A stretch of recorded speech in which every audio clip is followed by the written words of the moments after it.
resources and insightful approaches to helping to overcome some of those barriers. So we are really honored to have Victor here. Victor, I'll just turn it over to you, and that's all I'll say. And I think you're going to enjoy this and appreciate it and probably be challenged by it as well. So Victor.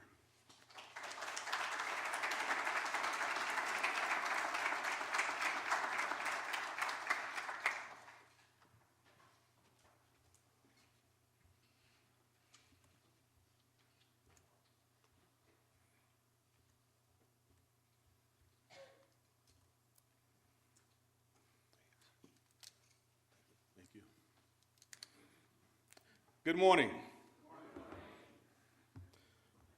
I appreciate all of you hanging around to see what I had to say today, but you can't leave anyway because the program doesn't end until about noon, right? Thank you, Richard, for the introduction, and I want to thank John for the invitation along with your planning committee. You sort of set the table, set the bar really high for this presentation. And what I'm going to do is I'm going to do something that I tell farmers and producers all the time when I have workshops or conferences or have one-on-one conversations with them. I tell them that when you're looking for assistance from state or federal agencies or cooperative extension, you don't have to know everything about everything. What I want you to do is just walk into that room, walk into that office, pull up a chair, sit down across from them, those resource professionals, and just have a conversation. Just have a conversation about your farm, about your operation, and let it flow from there. So what I'm going to do this morning is I'm going to have a conversation with you, and I will challenge you. I will challenge you. And when we get to those points in the presentation, I want you to feel challenged. If you don't leave here at the end of my presentation feeling challenged, then I really haven't done what I set out to do, because I think being challenged helps us to step forward and to do more and to be better. So when I did my test runs on this, John, I had one session where I had 15 minutes to spare, and I had another session when I went 15 minutes over. So we'll see where we land. Okay, helping producers understand agroforestry. That's what I want to talk to you about today. And we're going to look at it from two perspectives. And one is what you say and what you do. Those are the things we're going to zero in on. What do you say? What do you say? How do you say it? And what do you do? What are you saying? What are you doing? Remember those things as we walk through. Before I get into that, I'm going to spend just a few minutes sort of digging a little deeper into my background and into Minority Landowner magazine. And I think that'll help you sort of get a foundation for where I'm going and why I feel that I'm able to get there. And maybe you'll follow me along through that journey a little bit more easily if you know a little bit more about me. At some point, this really good-looking baby grew up in Athens, Georgia, and went on to be a forester. And who would have thought that at that time? This is where I grew up. Spent most of my childhood from about 5 years on till I went off to college at Tuskegee. And this was a housing project, had one road in, one road out, and you want to say, well, how does a kid who grew up in Athens, Georgia, in a housing project go on to be a forester and go on to be standing in front of you today? This area was surrounded by trees, and as a kid, one of 10 children, I spent my childhood out in the forest that surrounded my community. And I would go out there by myself. I would sit out in the woods all by myself, just relax, and I'd push over dead trees, which I grew up to learn was quite dangerous. But that connected me to nature. And from there, I went on to Tuskegee and NC State and Virginia Department of Forestry and North Carolina Forest Service. So that's a little bit about my background. Minority Landowner, our mission is to help minority and limited resource farmers, ranchers, and forest landowners improve the productivity of their land management operation, whatever that might be. We feel that if they are productive, they're in a stronger position to be profitable, and if you are a profitable operation, then you're going to be less susceptible to those stresses that can lead to land loss. So we want them to be productive, profitable, maintain ownership of their land. I'm going to run through a few quick slides that show some of the covers and the people that we featured. We try to profile farmers and ranchers and landowners across the country, share their stories, share their challenges, so that if someone's sitting at their kitchen table reading about a farmer or a landowner and they see a challenge that they had to overcome, they may say, well, hey, I'm facing that same type of thing. Maybe I can use that same approach to solve my problem. Or they can say, well, hey, I reached out to, they'll read about someone who worked with the State Forest Service or NRCS or another USDA agency or extension, and they say, hey, I never thought about contacting them. Let me contact them and see if they can help me out too. But this is our first cover, and the Spences are in the Sandhills part of North Carolina, and they were excited to be the first cover story of our very first issue of Minority Landowner. You can see they have some longleaf pine in the back. They have developed their operation so that they're harvesting the pine straw and they're selling it. And if you were to approach them about agroforestry, I think they would be receptive to a conversation and better understanding of agroforestry. Here's a family out of Delaware. You can see that they have the sheep, the goats, and they have some timber in the back. They have the open pasture land. And so they have some grazing, they have some forest management. I think if you were to approach them about having a conversation about agroforestry, they would be receptive to that conversation. Michelle in Alaska, and this shows the scope of our reach with the Minority Landowner. She is a fisherwoman, and she also has cut flowers. And so there may be some opportunities to talk to her about some things related to agroforestry if we dig a little deeper to see the scope of what she's doing in her operation. But some of these are just to show you where we are and who we featured. South Carolina, again, cattle, open fields. Would you have a conversation with them about planting trees? Mississippi, we do a lot of work in Mississippi, and I want to recognize Winston County Self-Help Cooperative out of Mississippi, and we're going to talk about partners a little bit later. But it's a tremendous organization. They have a lot of training for their membership, and Frank Taylor is the leader of that organization, and they are really aggressive in ensuring that their members get information, access to capital, and programming, and wanted to recognize folks in Mississippi. We're going to talk about some work in Texas a little bit later. There's a rancher in Texas that we featured. Ann Pringle Washington is on the cover of the issue that we have out on the table. If you didn't get a copy of that, I think there's still some copies out on the table. She's in South Carolina, produce. California, we get a lot of stories coming out of California, the West Coast, also the Pacific Northwest.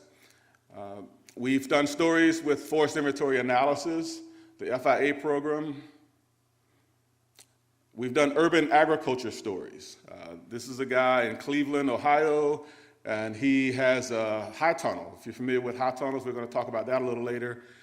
But he has a high tunnel in the city where he brings in the community, the school kids, the neighborhood, and they grow produce. And what was a food desert, they're trying to solve that problem. In St. Louis, this organization, they worked with the city to take control of some abandoned city lots. They rehabilitated those lots, and they have brought agriculture into the city, and they work with all these school kids and other school kids in the community. They invited me several years ago to come to be a speaker at their ribbon cutting.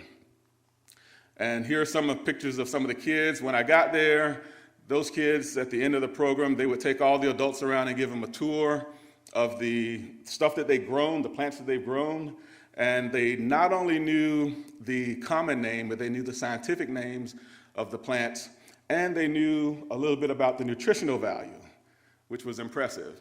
And they knew about George Washington Carver, which impressed me even more. being a Tuskegee man.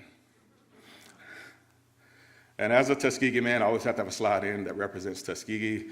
This is Helen Dubose.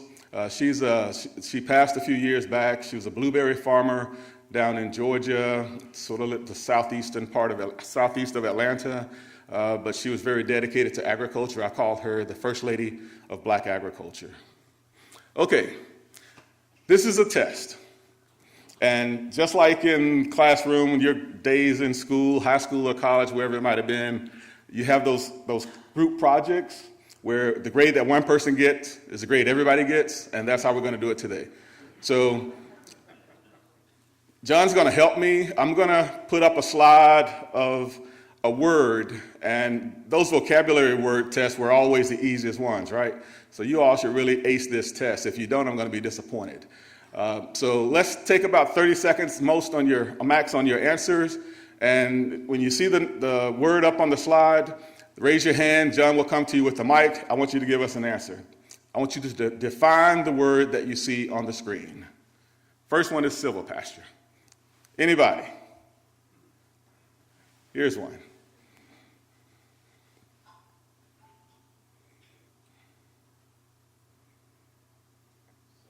Means tree, pasture means pasture, so you grow trees and forages in a single unit of management unit, and you can incorporate livestock to graze. If trees are very small, you can utilize the forages for cutting hay. That would be my definition. Thank you. Everybody in agreement with that? It's a class project. We're good? Okay, thank you. Next one, Riparian Buffer. Anybody? Don't be shy. If you don't answer, the whole class fails. Nobody?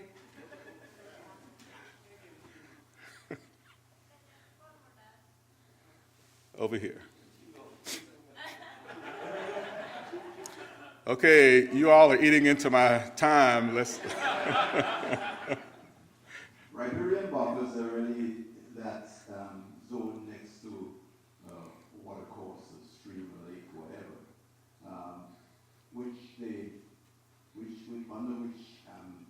on which a vegetative cover is maintained in order to protect the water quality. Okay. Great. Everybody agree with that? Yes. All right. Next up, non-timber forest products. Anybody? Anybody? Give it to Chamberlain. All right. Stuff that comes out of the forest is not wood. Thank you. Everybody good with that? Okay. Got a few more. Alley cropping.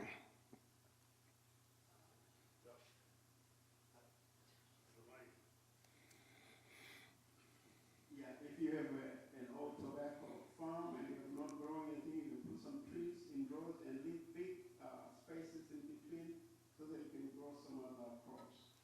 Great. Everybody on the same page with that? We good? All right. Susan, there's one coming up for you. I don't know exactly where it is, but you'll know it when you see it. Permaculture. Anybody? Come on, somebody. Permaculture.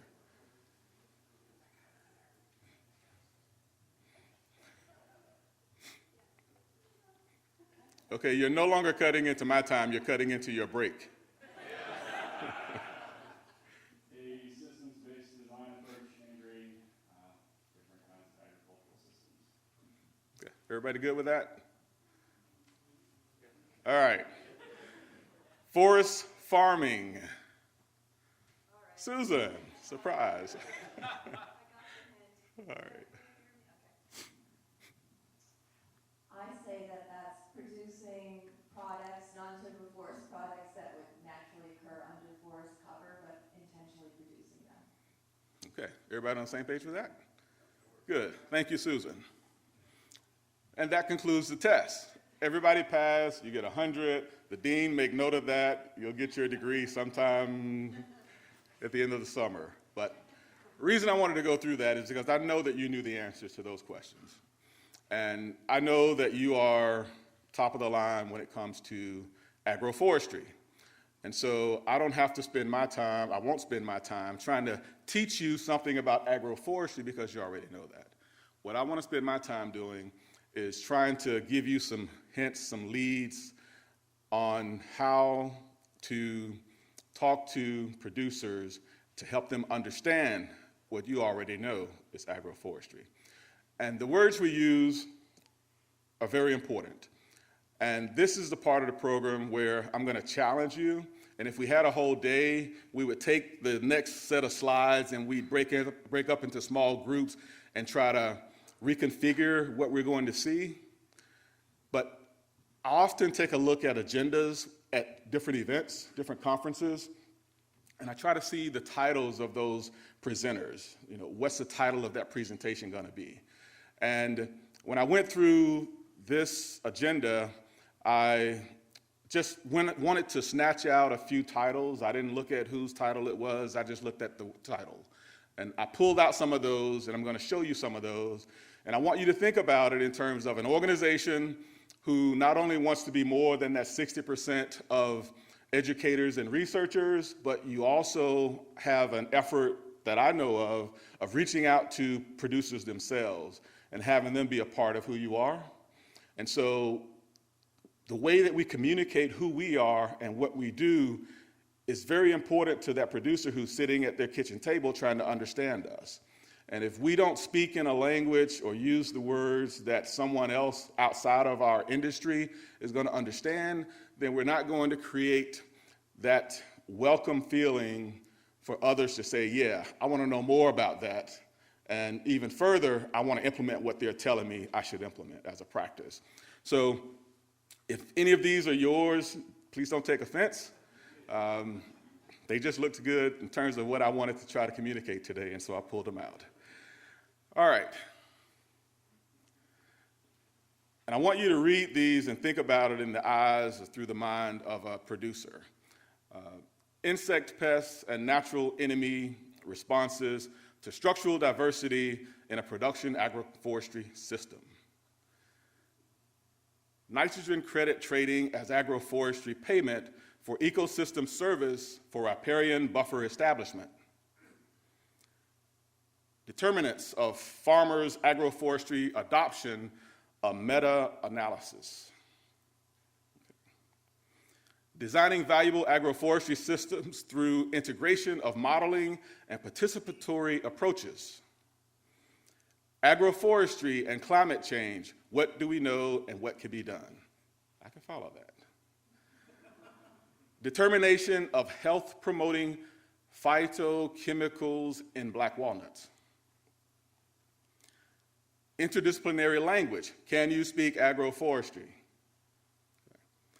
Nutrient cycling dynamics in purpose-grown energy crops across Canada. Traditional agroforestry systems, a methodological proposal for its analysis and intervention. Agroforestry opportunities, where are the jobs and what is the work? Okay. Training of African American landowners in the Southeast in forest land management approaches. Those are two that I think are pretty good and pretty clear if someone's sitting at their kitchen table reading it, trying to understand it. But even that last one, I would even dig a little deeper and say, do I even need to put approaches at the end of that? So I wanted to share these with you so that you will challenge yourselves as you communicate about agroforestry, and you want to help landowners and producers understand agroforestry, that you think about the words we use, and that we think about how can I say the same thing differently so that more people can understand what I'm talking about. So that's why I put those up there. I want you to think about that, take that with you. Outreach. If you're in an organization where the leadership doesn't promote outreach, then you have to own it, and you have to do it. Don't wait for the leadership. You own it, you do it. Partner with other organizations. I talked about the Winston County Self-Help Cooperative. There are a lot of co-ops around there, particularly co-ops that are associated with minority limited resource landowners and producers and farmers. So identify some of these co-ops, partner with them to help them get your message out. Let them help you shape your message so that you can make sure that those topics that we just went through are rewritten in a way that the average landowner is going to understand what you're talking about and be interested in implementing those agroforestry practices. and direct contact. Just get out on the ground. I know that as researchers and educators, you spend a lot of time in the office. I know that's a requirement for the description of your job duties, but when you see opportunities to get out on the ground, do that. Talk a little bit real quickly about the demographics of farmers across the country. And this data comes from the Ag Census, the 2012 Ag Census, NASS, the National Agricultural Statistics Service out of USDA. They're in the process this fall of rolling out the new Ag Census. So if you work with landowners, make them aware that the census is coming and have them respond to those census questions from USDA. That good data is what we need. 3.2 million farmers, that's a decrease of 3.1% from 2007. 2.1 million farms, 915 million acres, North Carolina data, you see that. 86% male in the 2012 census, 14% female. That's a 6% decrease in female farm operators compared to 2007. Average age, 58.3 versus 57.1 in 2007. That age of our farmers is slowly increasing. When we look at minority groups, the major minority groups in the census, there were 67,000 Hispanic, Latino origin farm operators, 37,851 American Indian farm operators, 33,371 Black operators, and those were all increases over the 2007 census. And if you remember one of the earlier slides, overall there was a 3.1% decrease in the total number of farm operators, but in the minority groups, there was an increase over the 2007 census. So this gives you an idea of who that audience is that you can reach out to as you talk about agroforestry and helping them understand agroforestry. I thought this was a very important slide. The farms with sales less than $10,000. 56.6% of all farms, 43.4% of Asian farms, 68.4% of Hispanic farms, 78.1% of American Indian farms, and 78.9% of Black farms. And so what does this mean to you? One of the things it means is that as I talk about the mission of my organization, productive, profitability, maintain ownership, when you pull out that part about productive and profitability, that should fit real nicely with agroforestry. So as you communicate to landowners, you want to talk about how you can help them be more productive. You want to talk about how you can help them be more profitable. And with these type of numbers of having sales less than $10,000 on most farms, then when you start approaching them about, hey, we can not only help you be more productive on your land, but we can help you be profitable.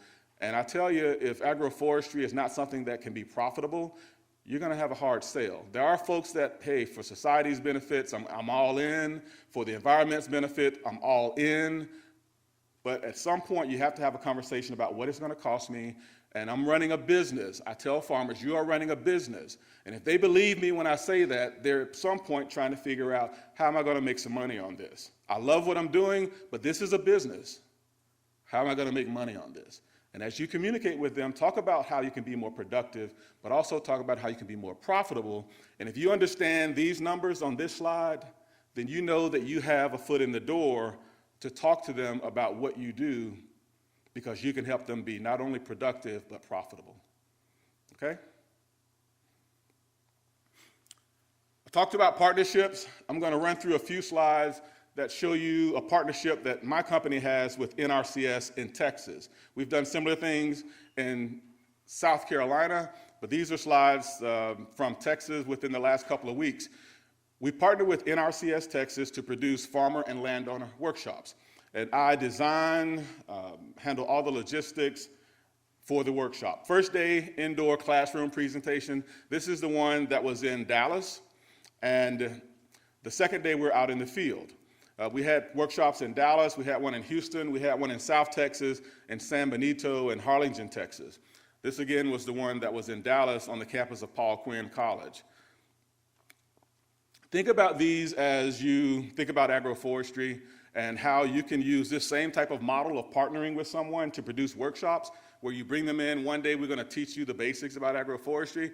Second day we're going to get out in the field and we're going to do something you can touch and feel. This is a high tunnel. That's a big program within NRCS. And so on that second day, I have my crew that comes in. I have a high tunnel kit that I ship to the site, and we start that morning and we build a high tunnel from the ground up all in one day. This is a slide of them squaring the base and putting the corners in. You can see the landowners jumping in, helping out. It gives them a chance to feel it, touch it, understand it. And they have the experts right there to show them how it's done. First day, we talk about cost share. How can I get money to do this? We also talk about what can I grow in my high tunnel. And then we get out there on the second day and we show them how the thing is built. And so you can see the guy in the black shirt, he's standing next to one of those bows on the high tunnel. So when we get that post in, we can start putting in the rest of the bows. And it starts to look like that. And you can see the shape of it. We start bare ground in the morning and we build it through the day just like this. We're putting the plastic on the back side of it. Now we're putting the plastic on the front of it. You can see the side curtains. They're about 4 feet high off the ground. That's a different side curtain type of plastic for the side curtain. And now we're putting the plastic over the top. When we finish at the end of the day, for all those folks who are warriors and hung in there with us in the heat, the Texas heat, I always like to take a group picture. And that's the finished product. We do it from early in the morning till about 5 or 5:30 in the evening, afternoon, and we're done. And they walk away being able to touch it and feel it and understand it a whole lot better. And think about how you can take your agroforestry practices and create the same type of workshop, partnering with another agency, with an organization, with a co-op, to do the similar type of work to teach people how to understand agroforestry. I said running a farm is running a business. A lot of farmers, I'm going to skip through these, I've got something I want to show you at the end. They go to bed at night, they wake up in the morning, and they're thinking, if I could just. They may be going through their operation at that level, maybe just stagnant, and they're thinking about, if I could just. And agroforestry can finish that sentence with them. If I could just be a little bit more productive, if I could just get a little bit more revenue, agroforestry can help them finish that sentence on how they get to be even more successful in their operation. I won't talk a lot about the farm turnaround team. You can find some of that information on our website, but we started that team a few years back to bring everybody together at one time to help farmers and landowners. We have a conference coming up in Greensboro on September 21st to 23rd. There's some information on our website about that. Last year in 2016, this was a family that celebrated 100 years of operating their farm. They were our banquet speakers. We were in San Antonio that year. This year, last month, we actually had a conference in Grapevine, Texas. This was a family that was our banquet speaker at that conference in Grapevine, Texas. And Saul answered a question at the conference. Someone asked him about something related to budgets and financing and how do you get everything done if you don't have the money. And this was his response, the quote of the conference: if you can't afford a $30,000 tractor, buy a shovel. And what that means more than anything is that farmers don't look for excuses not to get something done. They look for ways how to get something done. And if you approach them with that understanding, you can really engage them in agroforestry. They're looking for, how can I get something done? I want to spend about 8 minutes showing you a video of our conference highlights from Texas last month, and that'll just about eat up my time, and might have a couple of time for questions, but if we don't, I'll be here throughout the day to answer any questions, but I did want to share this video with you.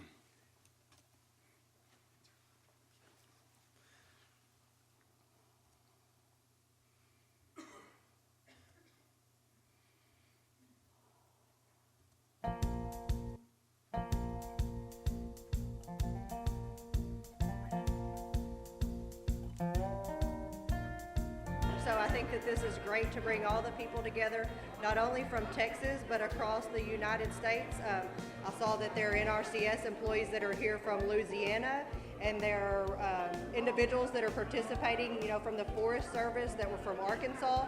So I just think that this is a great event to bring everyone together and discuss agriculture and what's going on properties and the innovations that are taking place.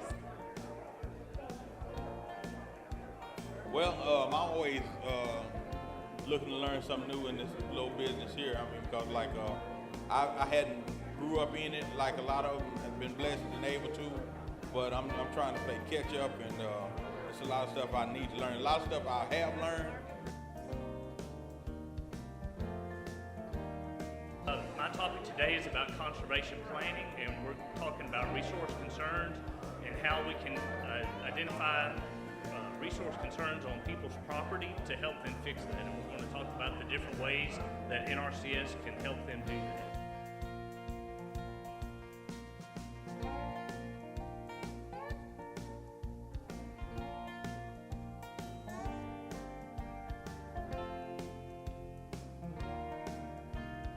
I think that the exchange of ideas and the networking and the exchange of technology is just so important to help these producers and land users have better access to USDA programs, as well as improve their profitability on their operations.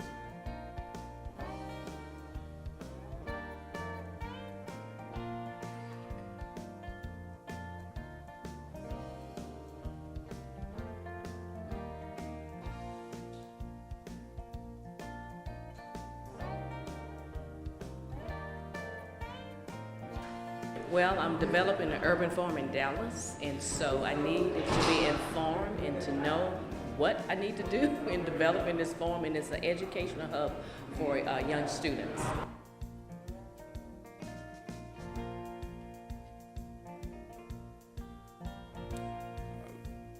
NRCS Texas has been one of those organizations that I've worked with that really, they put their resources behind the talk. They don't just say that we're interested in helping small farmers. They actually program that way. And I've seen that. I'm one of those folks, again, who I sort of look for those kind of things in people and in organizations. And I can honestly say that I've seen that through Farm Credit as well, but especially the years that I've been here in Texas with NRCS Texas. These are individuals, this is an organization that really means what they say when they tell you that they're really wanting to support small farmers across the state, limited resource farmers, minority farmers across the state. Just want to take this opportunity to actually, thank Victor. He was very kind with his words. Actually, I just want to say that it is perhaps, a little bit of leadership, but it is actually the employees at the field office level, that are actually out there working with you, the producers, making things happen. And so, yes, it is a commitment for us as a USDA organization, as a Natural Resources Conservation Service, to make sure that we are reaching out and getting the word out about the programs that we administer, the business that we're in. Victor said, his organization's mission, the goals, and we're right there with Victor and his organization as well. So anytime that we can partner with Victor and other organizations such as his, we are really up to that task. We are so proud that he has continued to come to Texas, and he's helping to empower not only the landowners but the community. Well, hopefully everyone leaves here with a sense of the strong confidentiality that NASS has in protecting the information that's trusted to them by respondents. It's not only the Census of Agriculture that comes in every 5 years, but we conduct numerous surveys across the year, throughout the year, on agriculture, production agriculture, livestock inventories. So it's essential and hopefully carrying across the point to respondents that when they fill out that form for NASS, U.S. Department of Agriculture, that their information is not only provided back to them in the form of our reports, but also they have the confidence that we're protecting the information that they entrust to us. Fantastic conference. It's important that folks come together and talk about the issues of the day. It just goes to our commitment. It goes to NRCS, RMA, USDA as a whole, to our commitment to the minority landowners, to socially disadvantaged farmers and ranchers across the country. It just we put our money where our mouth is, and we want to make sure those producers understand all that's available to them, particularly in rural America. USDA is there for them. If it's through rural development, if it's through RMA, if it's through FSA or NRCS, I just want producers to understand that USDA is there to help them. One of the best days of my life was meeting Victor, and it was quite by accident. I had seen a copy of Minority Landowners magazine, and I called, made contact, and Victor said, well, the next time I'm in South Carolina, I'm going to stop by and see you. Victor came to my ranch, and my wife and I own the Flying Leatherneck Ranch. We grow coastal Bermuda hay and Black Angus cattle. Well, Victor came and spent the better part of 2 hours talking about all kinds of things. He actually introduced me to NRCS. I knew the letters NRCS, but it really had no meaning. And as we drove around looking at my ranch and talking about things that I wanted to do, Victor told me about NRCS and a number of the programs that might be beneficial if I were to investigate. And Bob, that meeting changed my life. And it certainly brought opportunities that I did not know existed.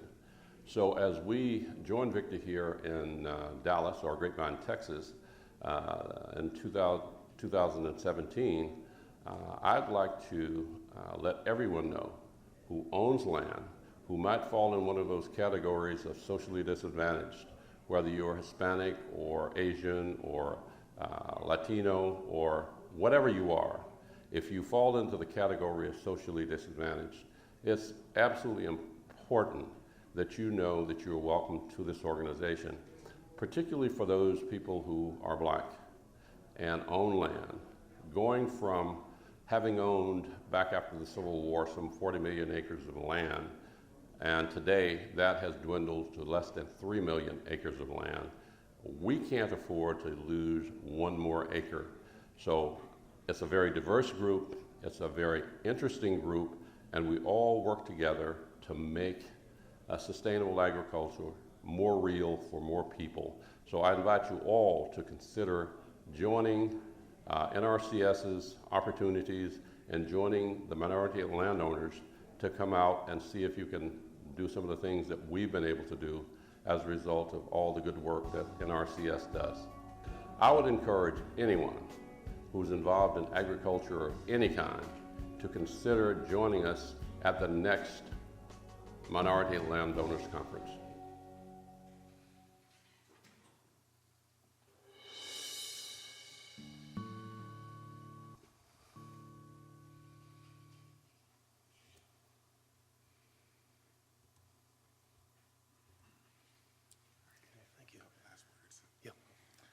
Okay, so what I want you to take away from that video is that was NRCS's program. You know, we partnered with NRCS to produce that conference in Texas.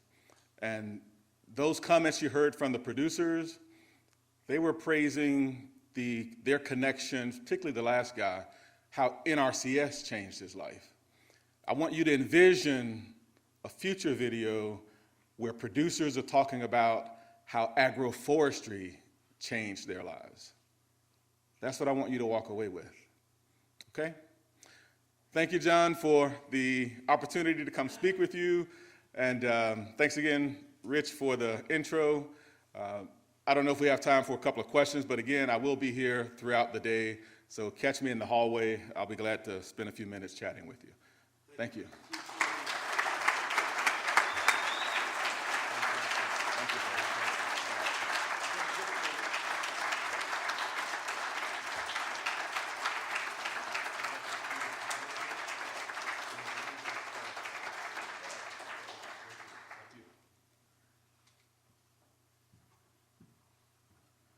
We do have a few minutes for questions if anybody has one for Victor. Yes. In the data, my name is Liz Kirchner. You can hear me, I'm sure. In the data that you listed an increase, a 3% increase in low resource and minority farmers, and I wondered, any notion about the impetus behind that increase? To get to the bottom line answer, most accurate answer, I would want to talk to NASS. But my instincts tell me as I talk to producers that oftentimes, especially in minority groups, there's a thing called the Great Migration, where children of farmers left the South. A lot of the producers are in the southern part of the country. They left the South to go to the big city, and they had their own careers in New York and Philadelphia and Chicago, California, and at some point they say, I want to come back home. And so they circle around to come back home. And that may be part of that increase. And I think that NASS can give you a more complete answer, but I think that would be one of the things that would show as a cause for that increase of folks who grew up on a farm coming back to rural communities, either to their family farm or buying a farm outright. They want to come back home.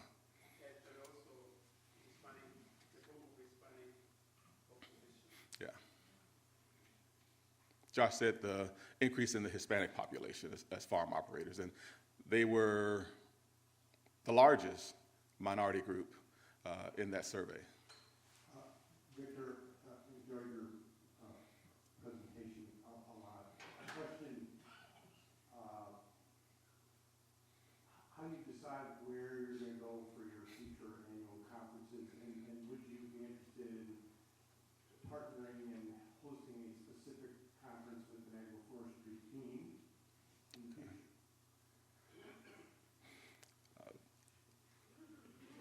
Answer to the last question is yes. I really would be interested in having a conference with an agroforestry theme. In terms of how we decide where we're going to be, we started out mostly in North Carolina, then we moved to South Carolina. Texas actually invited us to come to have a conference in Texas, and we talked about it, and as Texas has the highest number of minority producers, then it made sense to, hey, yes, let's go to Texas. And we've actually been there 3 years straight now. We are going to have another conference in September in North Carolina. I felt like I was neglecting the producers who really helped me get started in my home base, and so I wanted to come back to North Carolina. But it's a conversation. I can pull that conference off anywhere, especially when I have real strong partners to work with, like Texas NRCS. But I would really like to, let's take a look at that. Two things real quickly. Let's make sure that your organization has a presence at our conference in September, either as exhibitors or in part of our breakouts. Let's make sure that agroforestry is represented in our conference in September. I'm committed to making sure that happens if you want to work with me. But let's plan to do a full conference that just focuses on agroforestry. I'm open to that, yes. We'll follow up with you and we'll welcome you to come to Missouri in the future. That sounds good. Thank you. So in the interest of time, our concurrent sessions are beginning at 9:30. So, and as Victor noted, he's here for the remainder of the day, so please interact, engage with additional questions. But from 9:30 to 10:30, we'll be in concurrent sessions, then you have a 15-minute break, and back in here for the policy panel forum to conclude the day. Okay, enjoy yourselves.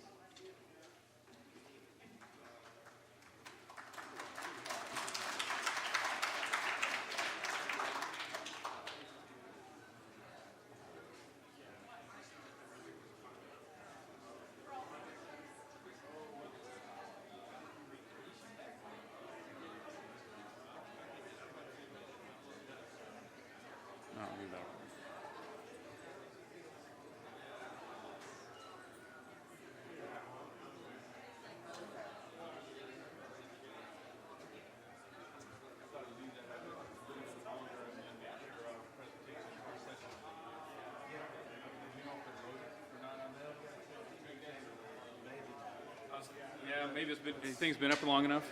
Yeah, Okay. I think so. And you can minimize that one. And then you can check in Colonial Hall to see if you guys are posted. Yeah.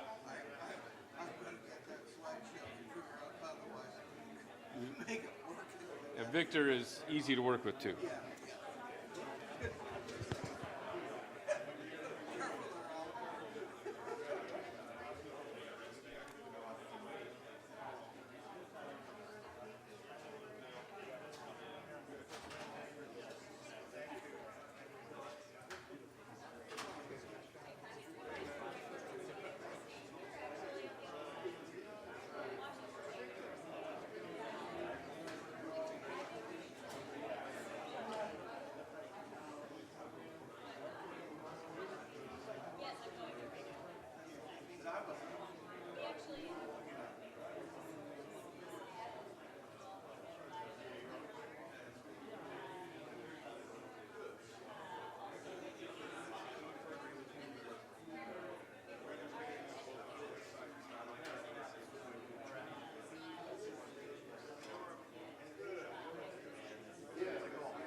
Panel discussion on land access, emerging opportunities for agroforestry adoption, and so that we have some time for some interaction and conversation. It's almost like distance learning with all you out there. But so we have some time for that. We're going to just get going here. So I'll introduce the panel briefly. I'll start off with a brief presentation, and we'll work right on through these talks. We're going to try and make them about 10 minutes or less so we can have conversation with all y'all. So I'm Rich Straight. I'm with the USDA National Agroforestry Center. I'm going to start this off. We'll then have Keith Keeley, who's with Savannah Institute in Wisconsin. Then Kevin Woltz, who I just finally met, who's also associate with Savannah Institute down in Illinois. And Greg Judy, who is a landowner operator as well. I should say Kevin is a landowner operator as well. Greg Judy is in Missouri. And I think you're going to find these folks have very interesting stories to tell and also some insights that we can all utilize. So with that, I'm going to take off. And let's see, I didn't test the remote, so this could be exciting. So a couple of years ago, the Agroforestry Center, some of us are talking, and then with outreach side of our group and some of our folks with the research, and we found out we were talking about the same sort of thing, saying, you know, with all that's going on in ag and the way land is being aggregated into fewer and fewer owners, what are some ways that we can think about helping producers who are interested in getting the agroforestry land access? Because we see that as one of those barriers. It may not be the biggest one, but it's certainly one. And so we look at what are the current conditions that are maybe barriers or that are driving agriculture, and here are some of them about the intensive agriculture. And when I think intensive, I looked up the definition because I see a lot of what goes on in agriculture. I'm in Nebraska, I grew up in Iowa, as more extensive farming. It's, you know, the same thing over a large area. But intensive is accurate in that it talks about doing one thing and doing it really, really, really well.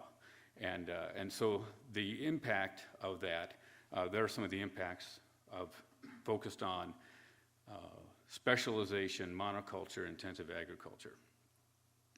And so why do we consider agroforestry? I'm not going to preach on this, but I think agroforestry approaches, that mindset, that approach to food production can address many of these issues. And from USDA, these are, if you look at the USDA strategic framework, you'll see that many of these issues are in that strategic framework that USDA says are priority issues that we want to address. So we look briefly from the agroforestry report came out in 2012, and no surprise to anybody in this room, it's not the biggest dog on the street, okay? So it's very limited, and probably, you know, windbreaks and riparian buffers are the two most widely used practices. There's a lot of money, a lot of program, a lot of, did it get brighter in here? It's just, yeah, no, okay, you're messing with me. So we talk about what are the, what's the potential for agroforestry adoption? Well, you can talk potential a couple different ways, like every place that can grow trees is potentially a place to grow agroforestry or do an agroforestry operation. But let's take a look at an area that's really been trying to drive home one agroforestry practice, and that is the Chesapeake Bay Area. And they set goals, and some of these are even legislated at the state level. And you can see with all the effort, technical assistance and money and funding and awareness, they're still not meeting their goals. So we got to think there must be some reasons why. And I'm not going to give you those answers, and it's not that I'm holding on to them, I just don't know all those answers. And that's the continuing conversation we need to have. But if you look at some other information that's out there, USDA Economic Research Service, let's look at no-till. Okay, so here's another sort of practice that's been promoted, you know, since the 70s. It's had significant promotion. And even with all the time and money and education and outreach and cost share and everything else we've had, with the four major crops that are out there, corn, soybean, wheat, and cotton, it's still only utilized by about 40% of the producers. And this is not for lack of information.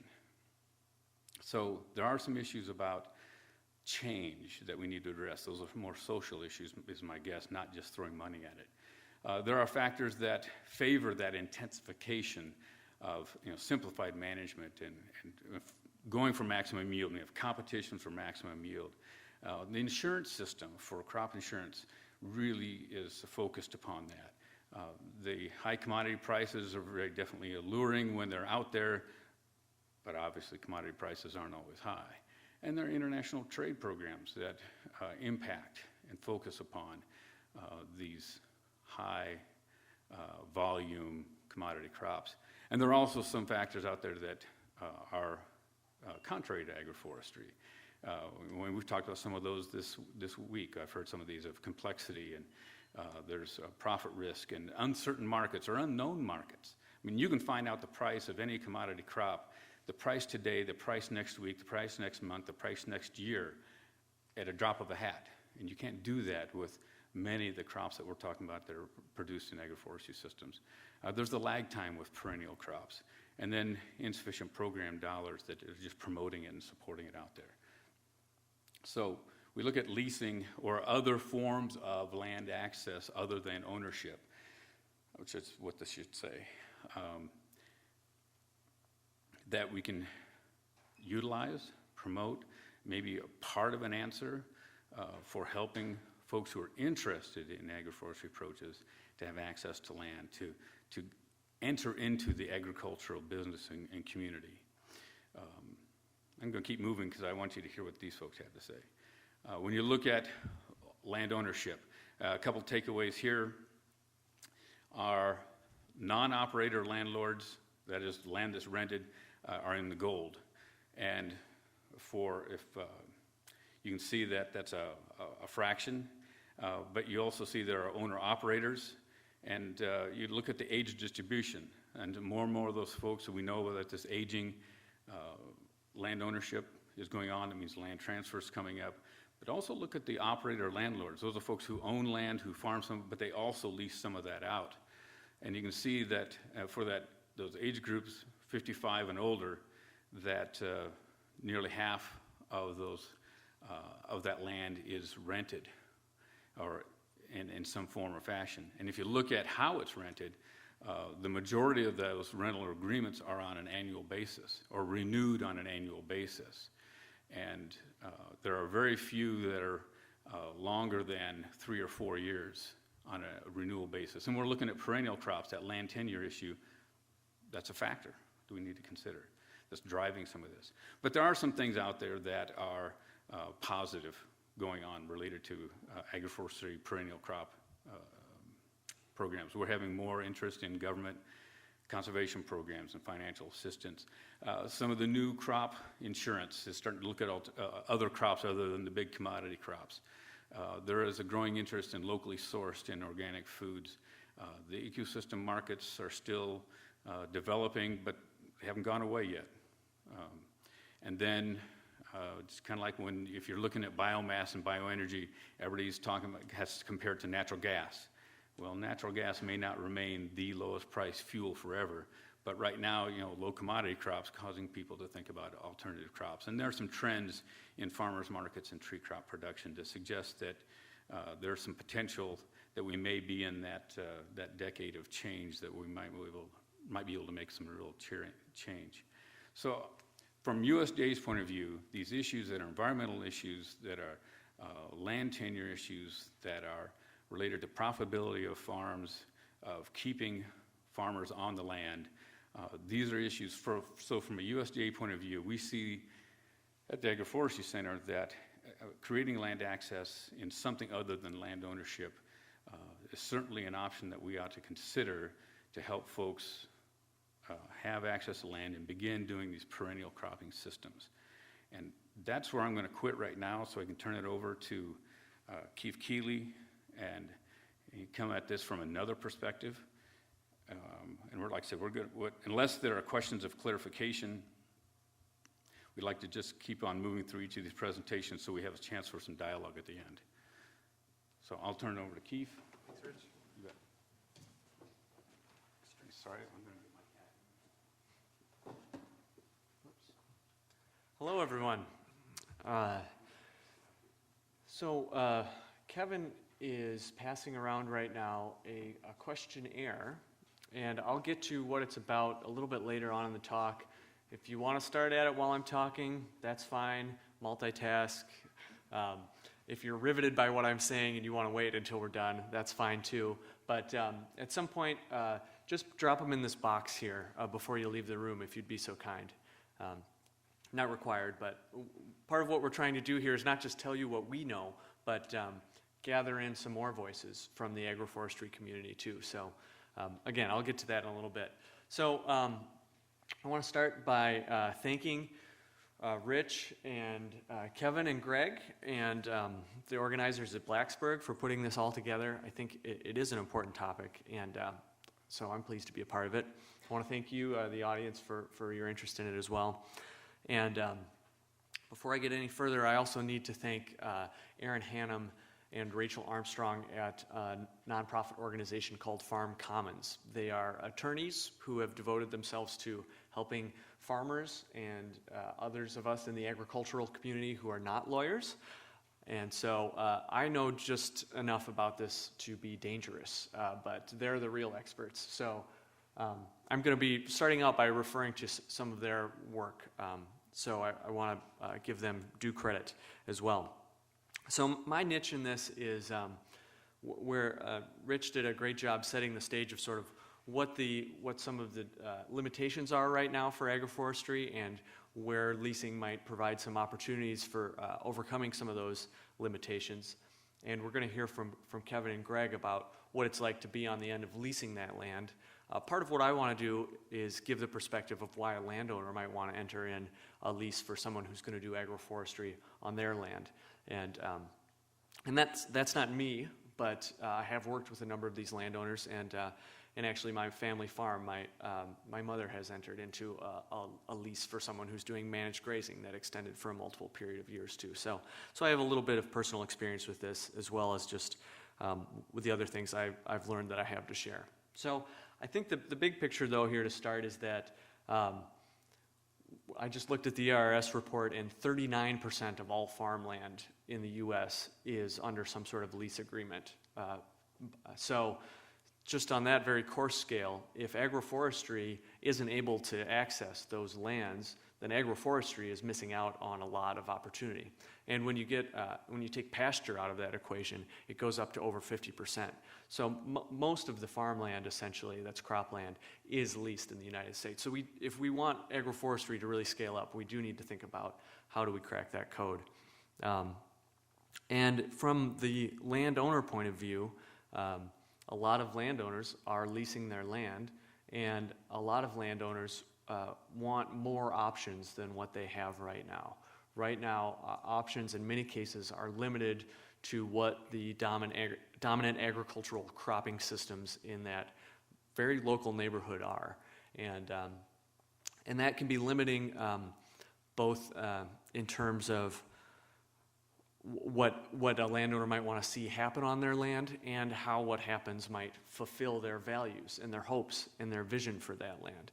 And so this is not just a matter of meeting conservation objectives for sort of a USDA or global perspective, but individual landowners oftentimes want to see something happen with their land that they're limited by who they can lease it to. So with that for context, I want to point to some of the resources that we've been a part of developing that can help landowners make that connection and make those leases for agroforestry possible. And so the primary one is a workbook that Farm Commons developed with input from Savannah Institute and other partners. And as you can see, the title is Inspirations for Creating a Long-Term Agricultural Lease for Agroforestry. And this is available at the Farm Commons website. You can see it on the slide here, farmcommons.org. And I encourage you to look at this as a primer. It's quite thorough, but especially if you are interested in developing one of these leases, this is very helpful. It's a workbook. So I'm not going to go through a lot of what's in there in detail, but just to give you a sense of it, a couple of figures and samples from what's in there. It can help you think through what are the benefits of this long-term lease for both partners, the farmer and for the landowner. It can also help you take a broader view before diving into the details who's going to have responsibility for what and what are the roles of each party. Thinking about the bigger picture pieces of who's going to approach the initial establishment costs and what are the trade-offs for responsibilities in terms of how the rent is determined. How does that rent change over time? Who owns the trees as they gain in value? So starting to answer those questions before trying to draft out a legal document can be a good way to start that conversation. And because all of these questions do need to be answered at one point, and that's one of the things I want to emphasize, is that the time to answer those questions as much as possible is going into the arrangement, because any question that you don't have answered at the outset is a potential source of dispute later on. And so it can be hard to think through everything in advance, but there are ways of doing it so that you have at least a pathway for mediation for things that you did not figure out in advance. And then one other very useful piece of the workbook is that there is a sample agroforestry lease agreement in it, which is not something that can be cut and pasted, but it does provide a concrete example, and it's actually based on an actual lease, one of the leases that Kevin Wool's developed in working with Farm Commons. And so they extracted the particular things and made it into a general template that could be useful. So there's a lot of really useful things in this workbook, and if I do nothing else, if I pointed that out to you, then I've done my job today. There are many other resources out there for farmland leasing that are not particular to agroforestry, but nonetheless can help navigate what can be a fairly complex or complicated arrangement. And in particular, I might point out that the managed grazing community has done quite a bit of work in figuring out how multi-year and multi-party leases can be done practically. And so the last website on here, it's a fairly small, it's a resource conservation and development organization in southwest Wisconsin, but I want to just highlight that they've devoted a staff member to being what they call a grazing broker. And so this is a person that works directly connecting landowners with operators, and in some cases in grazing, there's another party, the landowner, the operator, and the owner of the livestock. And even with all those people involved, they have working examples where everyone is getting what they need, essentially, and profiting from the arrangement. And the outcome is land that is highly erodible or not appropriate for annual crops is put into a perennial cover, a perennial farming system. And so I think there's some lessons to be learned from the managed grazing community for agroforestry to think about what does it take in terms of support networks and boots on the ground to make these leases happen. This is another resource that Savannah Institute and other partners are developing that we're hopeful is going to help make these connections, and we're developing a land access hub within it that will pool some of these resources and make them available as well. So just to let you know, that's in the pipeline as well. So to conclude, I think the question we're all facing here is what do we need to do for agroforestry to expand, and in particular for leases for agroforestry to expand. So I think the first thing to do is to recognize that this isn't just limitations, this is an opportunity, that there are millions of acres changing hands and changing operators every year. And that pace is accelerating as the farm owner and farm operator age class continues to rise. And many of these non-operator landowners desire alternatives to row crops. And so we're not just coming to them asking for their help, we're offering them an opportunity to fulfill their values for their land. And I think there's also opportunities for operating farm landowners to lease portions of their land to other enterprises. And that's what this photo is this is a long-term lease, a 10-year lease for agroforestry, where the operator has leased just the land where these tree rows are. And the farmer continues to own and cut hay in the alleys in between those tree rows. And then when these trees are mature, around that 10-year mark, they'll evaluate whether the owner will take over operation of it as a silvopasture that's part of their grazing system, or whether the person who has the lease for these nut trees we'll take it over as a nut orchard. So there's flexibility that can be built in there too. Beyond that, I would like to continue the conversation with anyone who's interested on how can we build these comprehensive support networks, agroforestry brokers or lease brokers to facilitate these leases. And then, as I mentioned, this poll that went around, if you can give us your input, that'll be as valuable as anything that you hear us to say today as well. So thanks very much. I want to give a chance to Greg and Kevin here too. Thank you. You know where yours is there? Yep.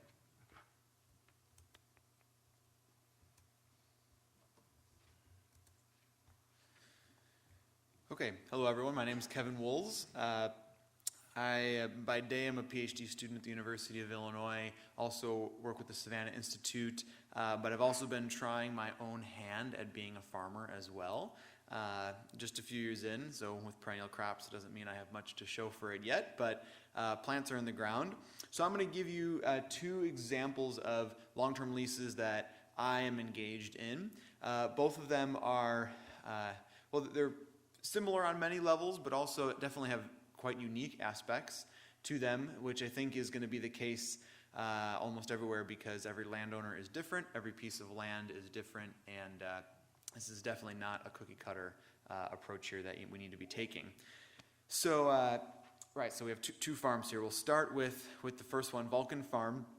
I'm going to try to just give you the basics and then highlight kind of the maybe most important or unique parts of the leases we have compared to kind of a standard annual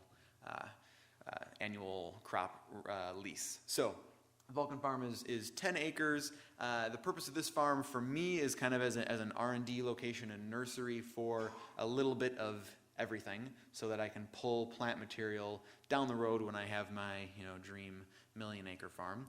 So this farm, that definitely makes it a little bit unique in that it's not super profit-driven, but more of the plants need to be at least kept alive perspective.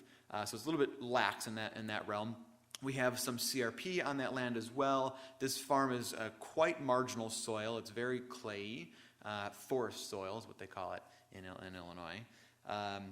And we have the landowner lives on the farm, even though the vast majority of landowners in Champaign County, Illinois are absentee landowners living all over the country. This landowner does live on the farm. And so the reason why we're working together really comes down to she is a livestock person and doesn't want to deal with trees, but would love her sheep to be grazing in between trees. And I am a tree person, and while I would love to deal with livestock, I do not have that expertise yet. And so we figured out that we could work together really well. And more importantly, we get along, and we have similar personalities and similar approaches to things. And when you're engaging in a long-term lease, that's also quite important. So this lease is a 99-year cash rent lease. That's the longest legal lease allowed in the state of Illinois. And it's called a lease, but when you're dealing at this time frame, it really, and this is important to acknowledge because the conversations can get quite blunt. It's basically a contract about what happens when someone dies. And it doesn't feel great to say that, but it's really important because those are the types of things that you need to be taking into account when coming up with these leases. So a couple of our unique situations here. So I manage harvest and profit from the trees, and the landowner does the alleys. But what we did here, and this is a very important question, is who pays for and owns the trees? That is the largest startup expense when doing an agroforestry system. And also at the end of a lease, it can become contentious because you have all this valuable either timber or potential revenue coming off of these trees. And whoever put that money in, maybe it's the lessee, wants to get compensated for putting all that work in, especially maintaining those for so long. So the way that we did this was we split the purchase of the trees. The landowner put in money that covers the cost of the trees as trees, is what I call it, because she's benefiting from the shade of the trees and basically kind of the wildlife or conservation value of the trees. So we came up with a rate that is kind of like if you go to your DNR nursery, you can buy trees for 50 cents, $1 a piece. It's a pretty low cost. So she kind of covered that share.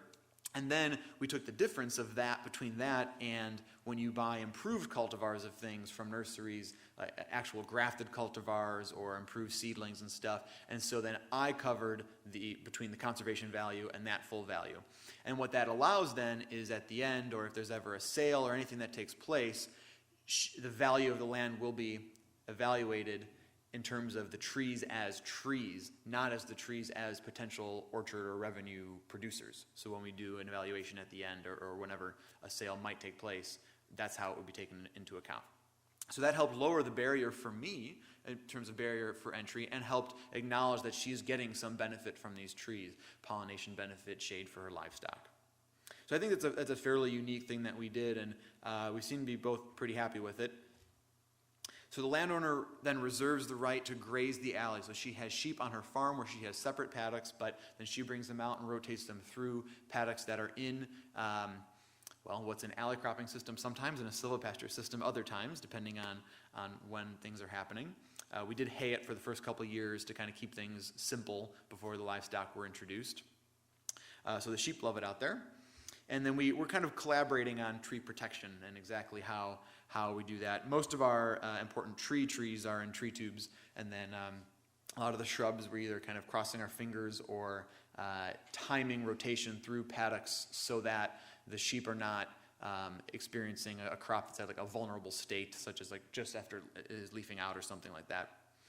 And we cooperate on field tours and field days and all that because we both have access to networks that are different, so we cooperate on that.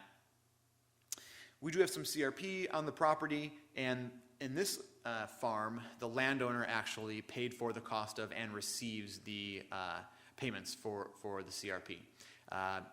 She knows enough about the plants to do that, and I work with her to help maintain it because I'm out there anyway mowing or something. I'll go mow around the edges. But we have pollinator habitat, which worked out splendidly. This is only a picture from, I think, 5 months after it was seeded. So most pollinator habitats in Illinois are not nearly as diverse.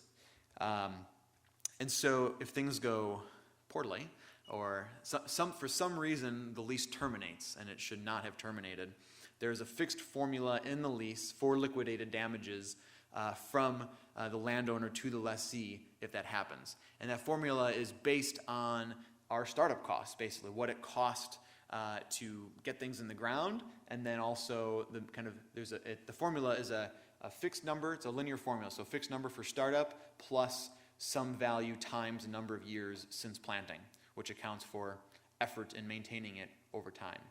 And so to come up with that, you really need to have a business plan or some kind of basic documentation or guess of what it's going to take to actually start and maintain a system like this. Otherwise, you cannot come up with this. And it needs to be reasonable, otherwise it won't hold up in court. And so you need to have kind of a rough idea of what that would be.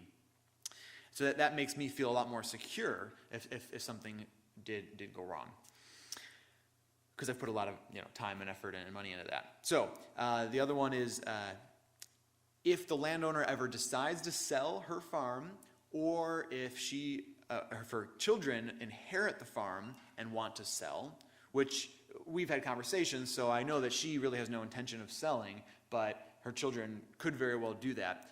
The lease does go with the land, not with the owner, but if the landowner ever did want to sell, whoever that may be, the lease has it included that I have first right of refusal to purchase the land. There's kind of a whole little scenario of how that plays out in terms of timing and everything, but basically, if they put it up for sale, I have the first opportunity to make an offer, and we have a kind of a how do you go about the whole appraisal process built into the lease as well.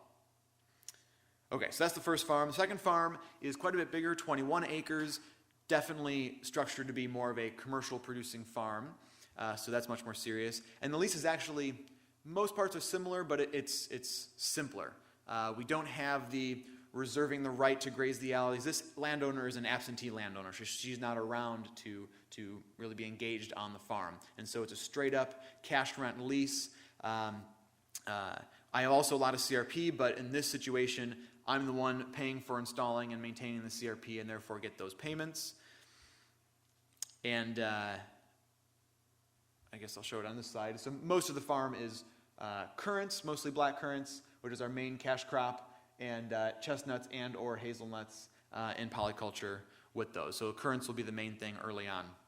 This lease is only 30 years, and so it's not as long term, and so that partly is what drove the focus on currants. Currants have a much quicker time to revenue, and also are estimated to kind of peter out after 20 years or so, and this way that's happening kind of within the term of the lease. And also chestnuts can certainly make their money back and then some before 30 years. So I tried to modify the crops we're focusing on based on the time frame we have to work with.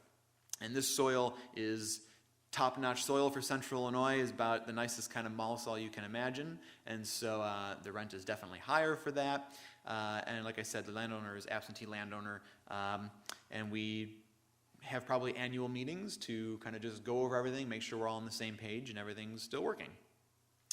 So just the only differences, or a couple of small differences between this lease and the last one, I said this says landowner. That's not true. This one is the lessee pays for the CRP and receives payment, and then still lessee is basically purchasing, managing, harvesting, and profiting from everything. We did not split the cost of the trees like we did in the last one. This one's much more straightforward, cash rent.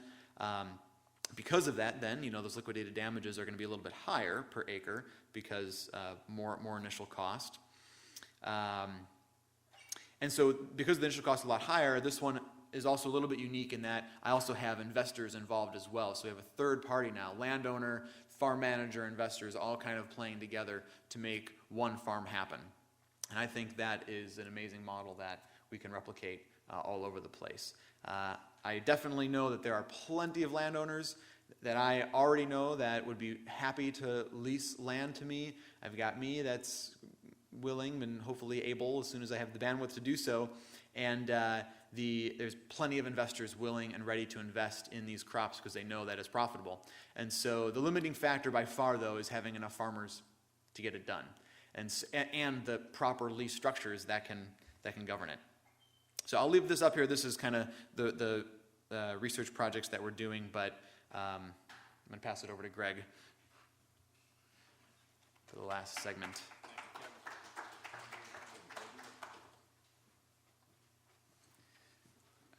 I created a handout of some resources that were largely put together by the Savannah Institute, and somehow they got put out on our table this week, and so they all got taken away.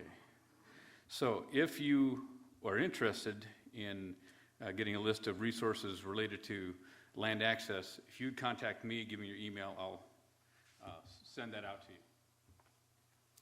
All right, thank you. I'm Greg Judy. We're from Central Missouri, about 20 miles north of Columbia, where the university there is, and we graze livestock. And I got started into leasing kind of as a way for us to ramp up our grazing operation.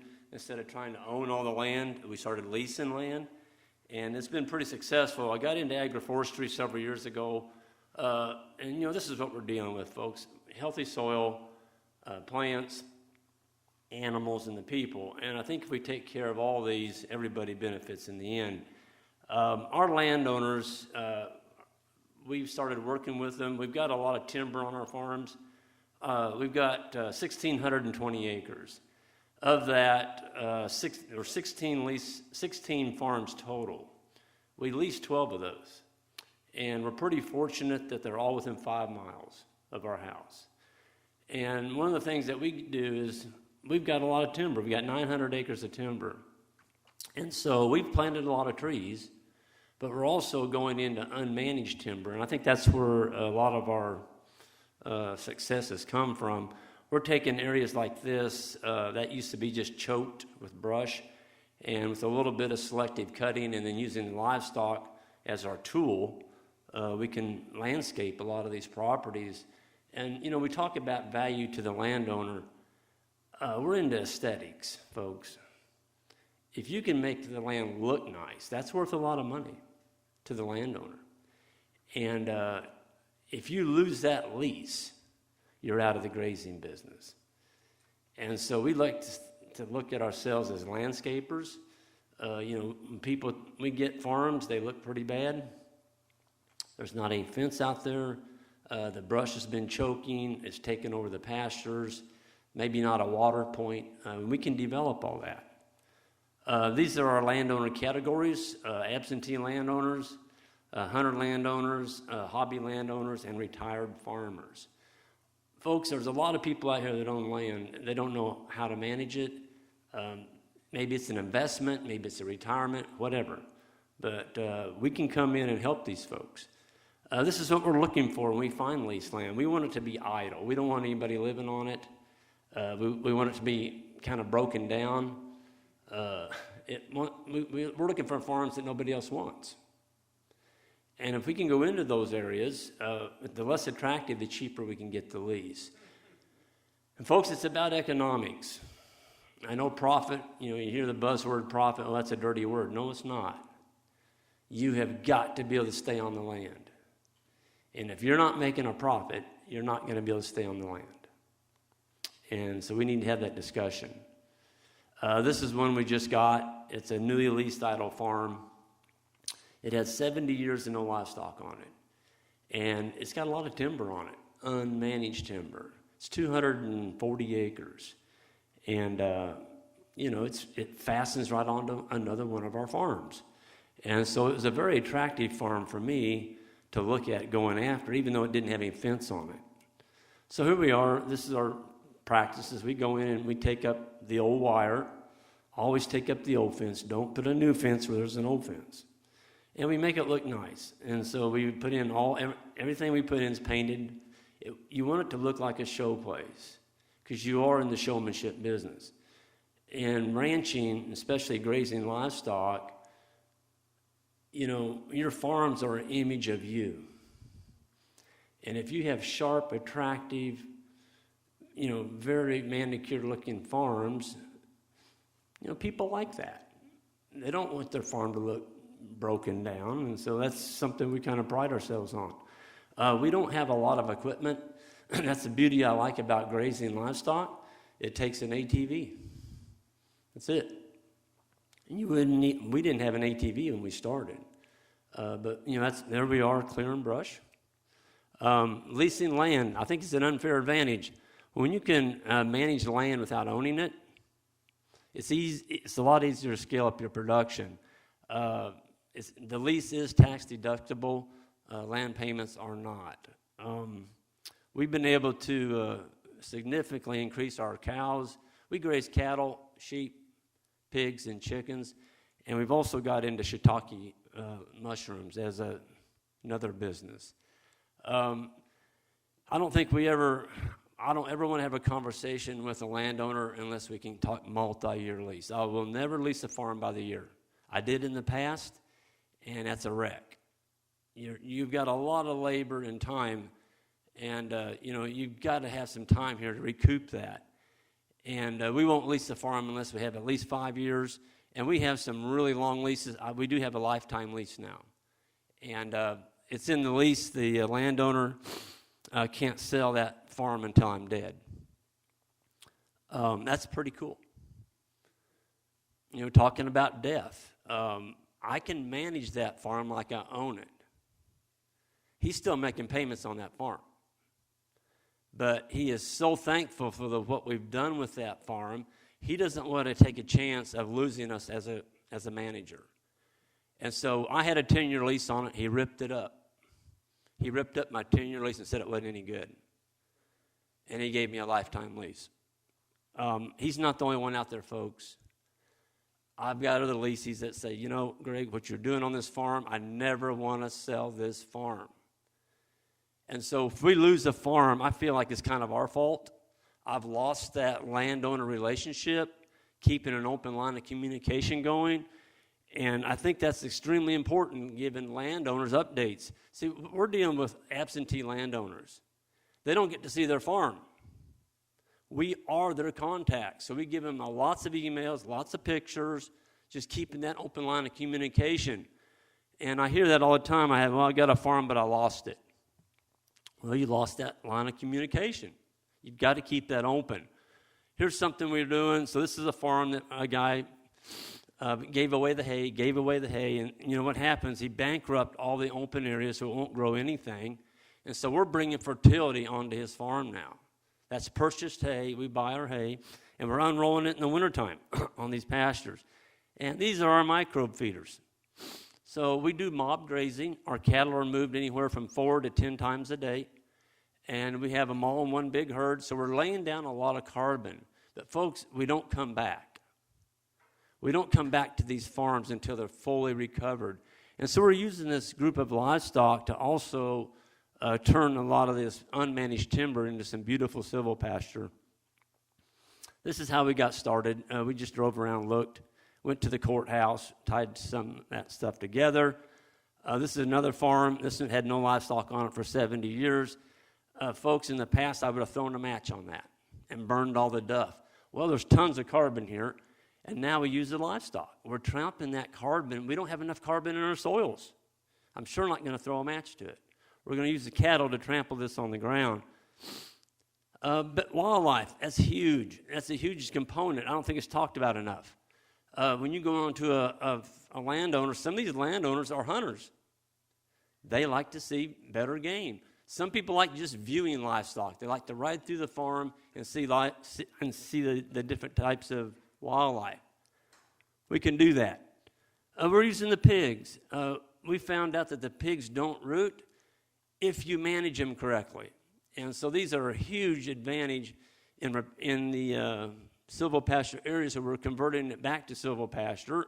These guys go in, we give them bigger areas and move them pretty fast, and they don't root. They don't root deep, and that's the key. They're wonderful tools if you use them correctly. We do have some swales that we've put in on some of the farms, keeping the water up on the sides of the hills. This is a typical newly leased farm. So this farm had a lot of honey locusts taking over the pastures. And before, folks, I would have cut these down. Oh, it's a terrible tree. You know, it's got thorns on it. Well, here's what we're doing today. So there is the first picture. There it is, second. So we picked out the best stem, leaving the best tree, and we cut the others out. And we're promoting honey locusts on the farms where the landowners will allow us to do that. Because, folks, these trees want to grow on our farms. They're out there. And I've got shade. I need shade. They produce pods for our livestock and our pigs, and our sheep love them. So we're growing food on these trees, on a tree that normally I would have probably cut it down. So I wake up now with a different mentality. Instead of what can I kill today?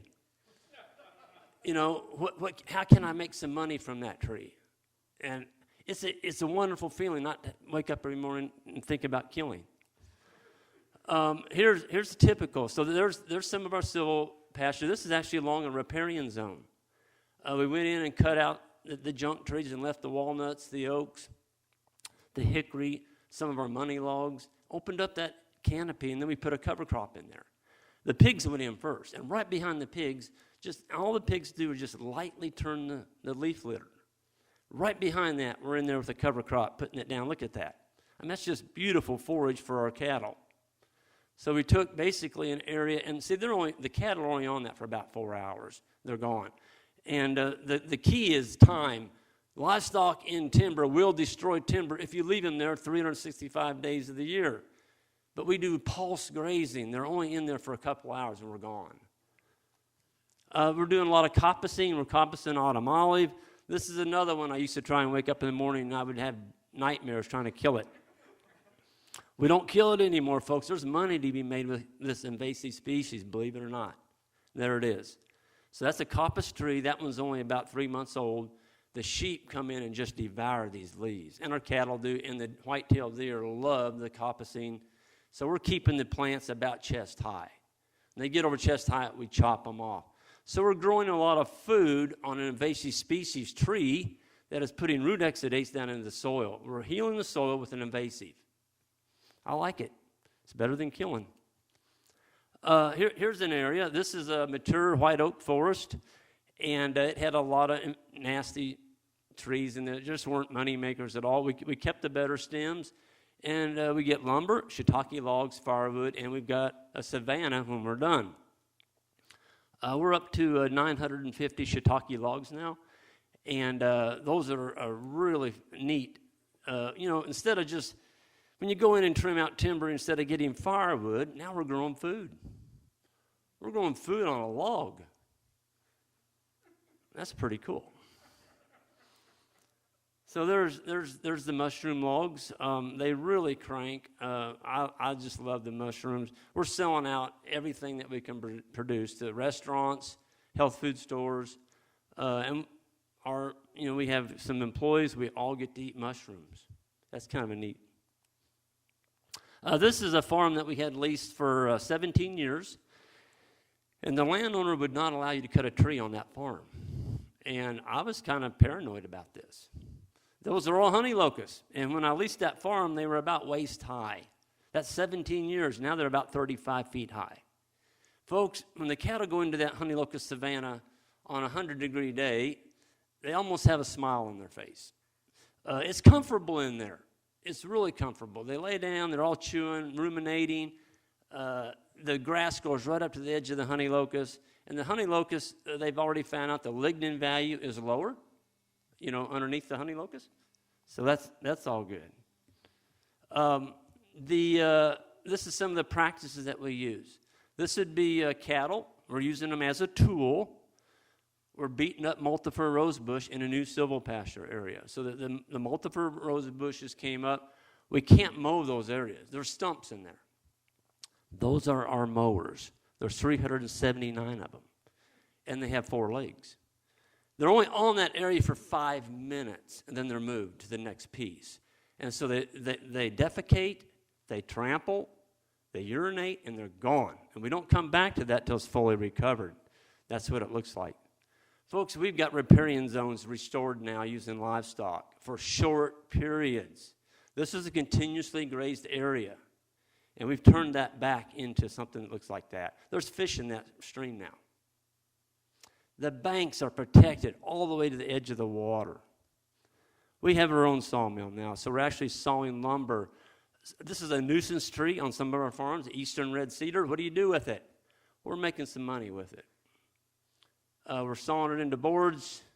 We're starting to build some products out of that. This is in the summary. We want to manage the lease like we own it.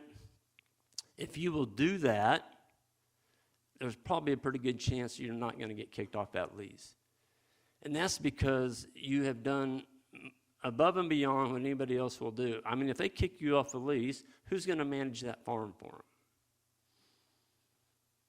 And we're building relationships. I think that's important. And we're also bringing in the next generation. We've got the children now coming onto these farms of the landowners. Right now, as we're speaking, I've got a pond being built on a farm. I'm paying for the pond. But I also sent pictures to all the grandchildren, showing them this is their future fishing pond. And they're giving me high fives, texting me back, say, Greg, that looks awesome. Where's that at? They want to know where it's located. It's all about communication. Nature. We love to follow nature closely. We've got 450 tree swallow houses now up around our farms. We don't use any kind of fly control on our animals. Our tree swallows can eat 8,000 flies a day, a pair of them. So we've got 450 tree swallow houses up. It's wonderful to watch the birds controlling my flies. It's natural. It's nature. And so we try and follow nature. We stay out of her way, kind of let her dictate how we run our livestock. And it's at the end, you've got to be enjoying yourself and have fun.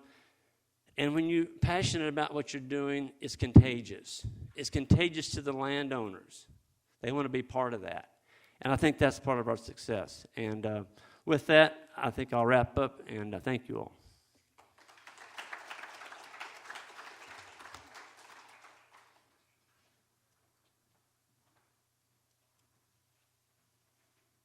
Even better than I hoped. Thank you, gentlemen, for sharing your personal experiences. That's fantastic. So now's the chance for all y'all to ask questions, engage with folks. So I'll try and moderate. Diane, looks like you're ready to go.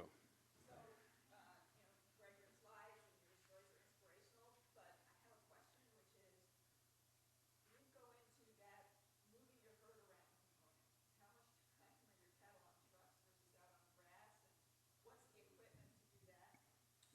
zero. Yep. Because Yep. the question was, you know, it sounds inspirational what we're doing, but how much time is required in equipment and vehicles to move the cattle around or livestock to perform this practice? Because all of our farms are within 5 miles of each other, we walk our cattle. We don't haul anything. The only time our cows see a truck is if they're going to the arbitort or sale barn or marketing some, but baby calves, everything, the mothers, the bulls, everything's in one large herd. And so we're basically duplicating what the bison did. One big herd moving around the landscape and not coming back until the plants are recovered. On some of your, you know, when you put a permanent culture on somebody's land at your expense, and there's potential revenue sharing on those trees you put on, how do you handle that? Is that part of the lease going in? And then, and another add-on to that would be, is any of those owners interested in doing deed restrictions? Any one of you? Yeah. Well, first of all, when we go on to a farm like that, our lease payment, some of those I showed you, we don't have a payment on those farms. It's a free lease. So our management practices are our payment for the lease. The landowner gets the benefit of the trees because we're going into unmanaged forest and taking out the bad stems and leaving the nicer ones. So he's going to get a really nice cutting there. Yeah. I'm in Texas, and there's, you know, it's a lot of the problems that absentee landowners have. They have to keep it into agriculture to maintain their property tax. I mean, get property tax exemption. Yep. You know, they couldn't afford to own that land if they weren't into agriculture. In my area, like you're doing, there's a lot of large people who have large herds. They don't manage it the way you do. And unfortunately, because we get periodic droughts, we destroy it. So, question? Well, he answered with zero leases, but you gotta have revenue sharing if the trees produce crops, correct? That's correct. Yes. So, I saw somebody else had a question. Yes, in back. Thank you, Gregory. So you already shared that you don't pay anything for at least some of your leases, but I wanted to open up the question. Do you find that doing regenerative agriculture methods, you are able to get lower land lease prices? Absolutely. You know, folks that own land and they're not doing anything with it, and it looks pretty scruffy. And I have other farms. We have 16 farms. And so I can take a potential landowner out to one of my other farms and say, look, this is the practices that we do. This is the steps that it will take. And would you like your farm to look like this? And then we start talking about price. But if you have, even if you don't have a farm, if you know somebody that does, that's got a civil pasture practice going, that you can take a potential landowner to and show them, that's huge. Because people like to see it. They want to see what, you know, and we're all about that. We want to show the landowner that. I think we are getting a little bit of a deal for or having good practices. So we typically start at the so because everything around us is corn and soybean, the numbers for what their lease should be, you know, we know that down to the soil type, and so we usually start with that. That's that the CRP rental rate for that soil type is a really good starting point, and then we go down from there. Not only because of good practices and that they know that their farm is going to finish in a better place than it was when it started, but also because they have that long-term security of just knowing that there's going to be someone there. They're going to get that rent check year after year, and they don't have to come back all the way from Florida and like re-sign a renter and all that. So that also helps get a lower payment. And there are mechanisms that can be built into the lease that determine how that rental rate is going to change over time, either pinned to different indexes of land values and crop markets and that sort of thing. So. Are there precedents, legal precedents on people who break leases and what the final outcome have to talk to your lawyer about that. So the handouts I talked about have magically appeared again. Thank you, Gary Bentrup. So these yellow sheets are back here on the half wall if you want to pick one up on the way out. So we have another, well, we have a question here, and then I'll get you, Bill. No, you're good. Let me just say while we're waiting here, we'll put the box to return the questionnaires on that half wall as well, so if you want to drop that off on your way out. The point of right of first refusal, is that common in your Missouri things where if a landowner changes generations or something and they say, well, we want to sell this place, do you have? Yeah, we write that into the contract. Okay. Yes. We have the first chance to release the property, or if the owner decides to sell it, we have the first chance at buying it. A deed? Filed with your local county or? No. You don't do it that way? You know, because when you do an oil lease, you know, like I sold my oil rights, and if you sell your surface rights, you know, it's different. You know, there's precedent. Yeah, but that's selling rights, not, I mean, like land trust and a few things like that. So that does affect ownership, rights of ownership. Question in back. Excuse me. I don't need that. Yes, you do. It's for the recording. Oh, cool. Oh, cool. Kevin, how are you going to pay rent until your perennials start producing? And then, Greg, I was wondering, have you ever thought about using bison with the way you manage your cattle? Yeah, how do we afford things until the trees are actually paying for things? That's good. So probably the main thing that I'm trying to do is work with collaborating farmers that have that want a little bit of land for some annuals, or to come out and harvest flowers, or come out and harvest berries that are early and I don't have time to come out there, you know, or it's not worth coming out there with a machine harvester yet. And we have enough of those around to be able to at least crop share some of that with me. So that helps to get a little bit early on. But more of it is just you have to calculate those first couple years of no revenue into your budget when you start.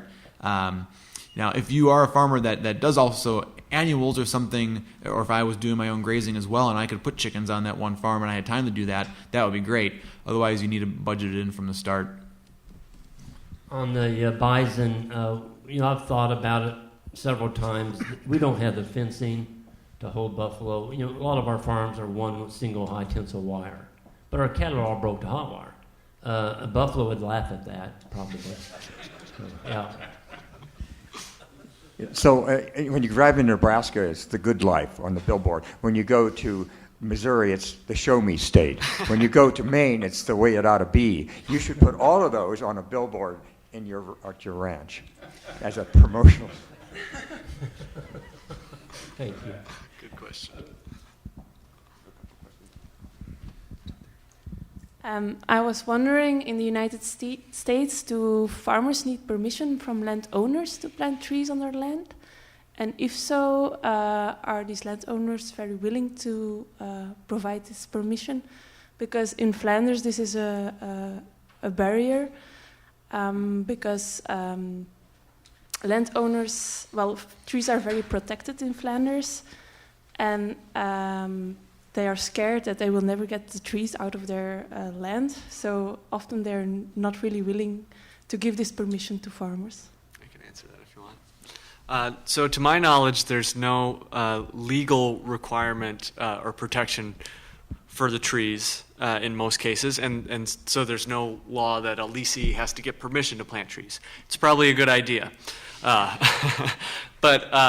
what I will note is that in other countries, the legal framework for tenure around trees can be very different. So in some countries, even if a piece of land is sold, certain crop trees, the tenure stays with the tree. And so if you planted and cared for a tree, even if the land it's on is sold to somebody else, you still own that tree and have access to it. So the model that we have in the United States is based on our history and legal system, et cetera, but it can be very different in other legal contexts. So we'll take this question. I just want to let you know we're cutting into your break, and these gentlemen's break. So they look like they're willing to carry on the conversation. So, but if you want to leave, feel free to leave. And yes, next question. I just had a question for Greg. I've read both your books, and it was very insightful, and there was a shift from the first book to the second book, and a lot of insight into your migration through the actual practices. Is there going to be another one? And I don't mean to put you on the spot, but I've handed that book to other farmers my age, and it's been really insightful into just kind of the progression that you went through, and what you're doing, and some of the insights into that. And I appreciate that. I'm just wondering if there's... Yes, the question was, is there going to be a third book? Absolutely. Probably within the next year. I'm about 3/4 done with my third book. So, and it's a progression of, everybody says, well, Greg, what's in your second book wasn't in your first book. Well, I'm sorry. I didn't know, okay? That's what it is. Every day you wake up, you learn more in this ranching and farming business. And the day you wake up and feel like you've known everything, you're dead. Because you're not going to learn. Your mind's closed. And so I think we need to keep our mind open. There's new learning every single day. All right. Any other questions? Did yours get answered earlier? Me? Yeah. I'm fine. Yes. Okay. Wait, actually. I'm sorry, I was passed. These ideas are obviously ideal for young and beginning farmers who are looking for some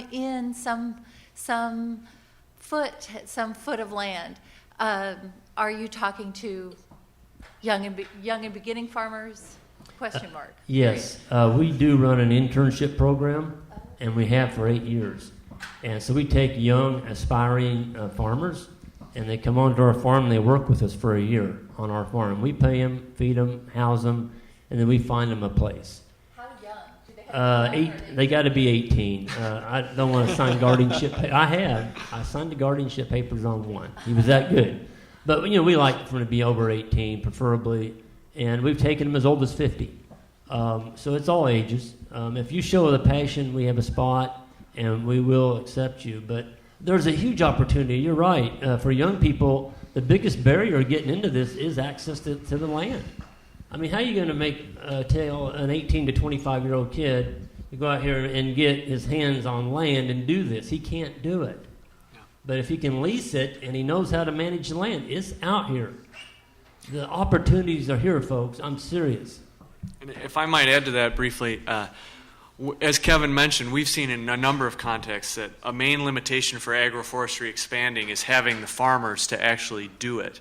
And a lot of beginning farmers are interested in agroforestry as a way of farming. And so I think it's up to us, the agroforestry community, to help determine what's needed from us to help provide those support networks and get those farmers up and running.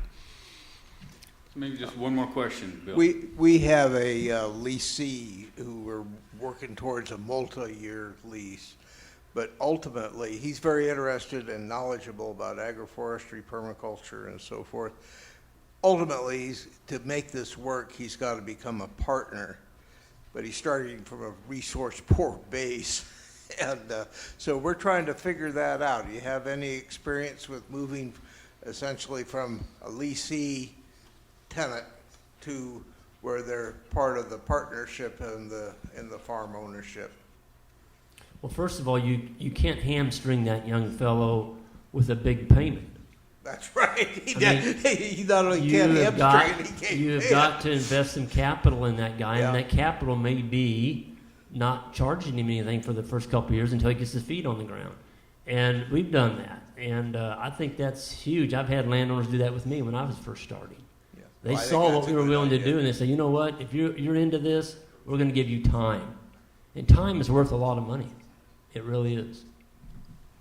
I'll just add that we haven't done any kind of collaborative agreement or crop sharing or anything like that because I don't have the good answer for you, but it is difficult, when you have to, if you do a partnership, you have to then figure out who's putting money in when, then who gets the revenue at the other end. And with tree crops, that becomes especially difficult because there's this whole time lag in between. Then you have to agree on a time value of money, and it can be really difficult. The other thing I'll add is that some states do have anti-corporate farming laws that can actually be applicable in setting up these partnerships. So you do want to take a look that you're not in violation of any of that. That goes state by state. So it is your break. I just ask you to give the gentleman another round of applause. Appreciation. And I think we all join back here again. We do. We just need to set up for that. And back here at when? Thank you. 10:45 back here. Thank you all. If you want to complete your survey, put it in the box back on the half wall. Take a yellow sheet of resources on your way out. Thank you again. Thanks, Rich. You too. Yeah, this is excellent.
Calles, professor at the Universidad Autónoma de Mexico, so the Mexican Autonomous University, and also one of the chief architects of the newly created National Agroforestry Network in Mexico under the National Science and Technology Council.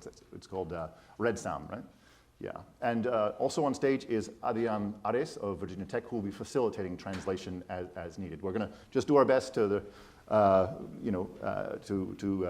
facilitate communication between Spanish and English.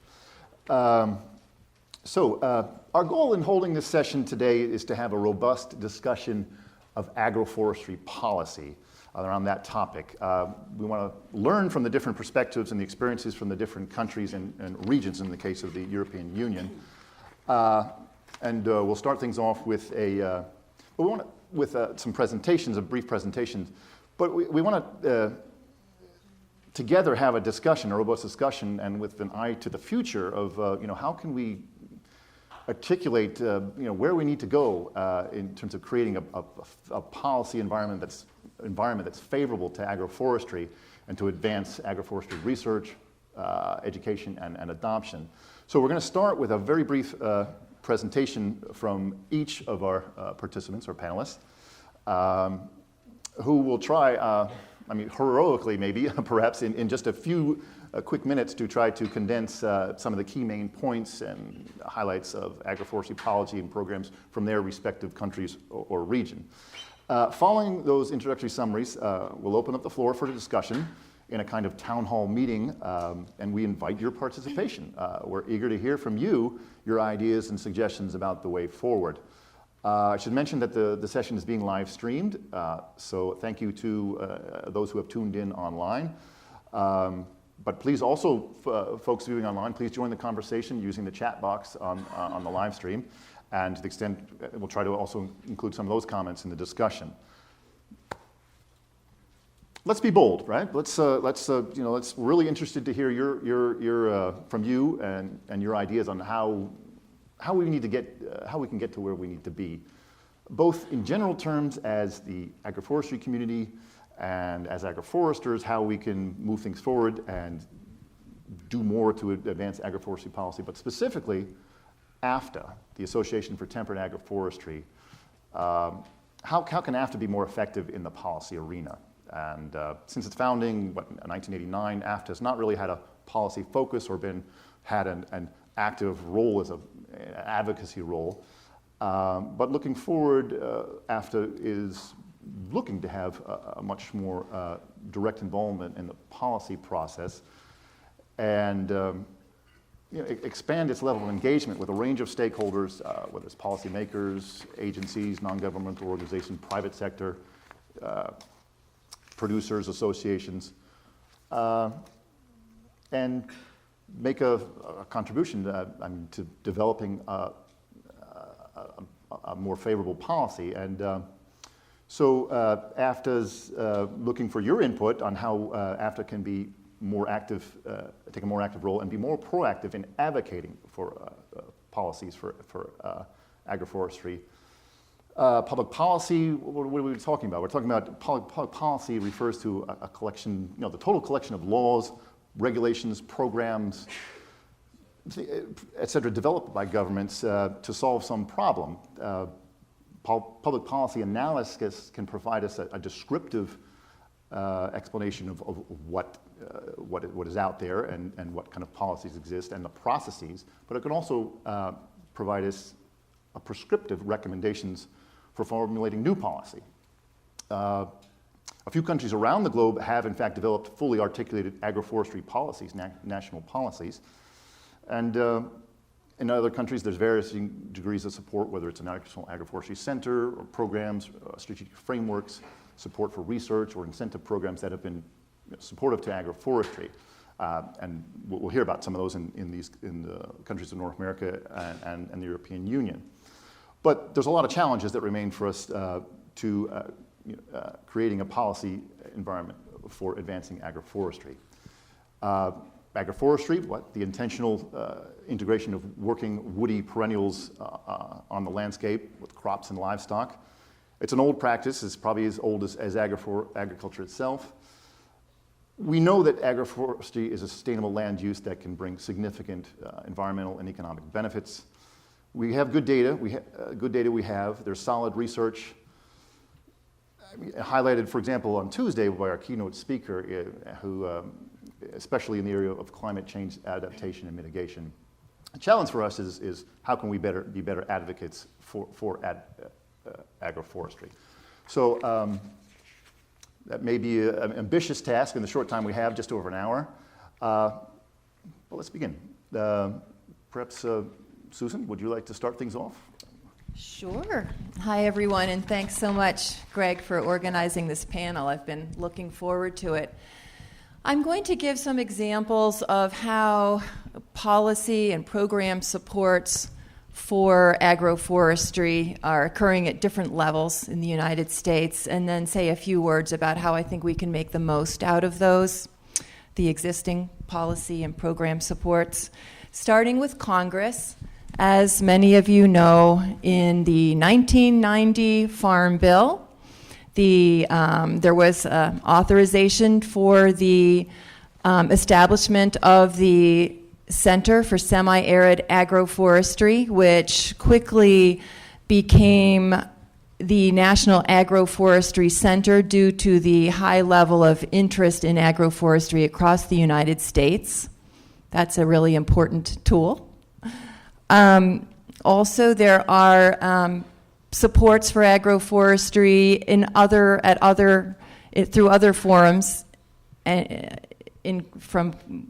authorized by Congress, and I'm going to just state one example. The Senate Ag Appropriations report for the 2017 budget includes language on the importance of agroforestry for water quality, economic, and other benefits, and recommends continuing support for agroforestry.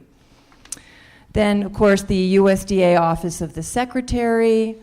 There are a number of agroforestry supports there, including an agroforestry directive that came out about 5 years ago, a charter for the establishment of an agroforestry executive steering committee, and under that, an interagency agroforestry team, which I chair. I think many of you are familiar with the agroforestry strategic framework that came out about 6 years ago. The interagency agroforestry team is now revising that framework and will be presenting it to the executive steering committee at the end of this summer.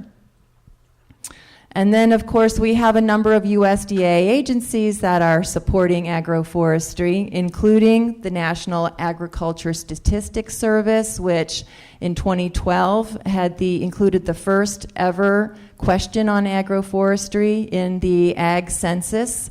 There will be an expanded question in the census coming up in 2018. And we have crosscuts from the first, those that responded, the 2,700 landowners that responded positively to the question on agroforestry in the 2012 census. And we'll be making those available very soon. And of course, we have the Natural Resources Conservation Service and the Farm Service Agency that manage programs for broad support for conservation agriculture, and over the years there has been an increasing number of practices established that are agroforestry practices. Todd Kellerman, who works at NAC and is here for this conference, actually put together some statistics on the number of acres supported by the different agroforestry practices from 2011 to 2015, and adding them all up, it's well over 200,000 acres that were established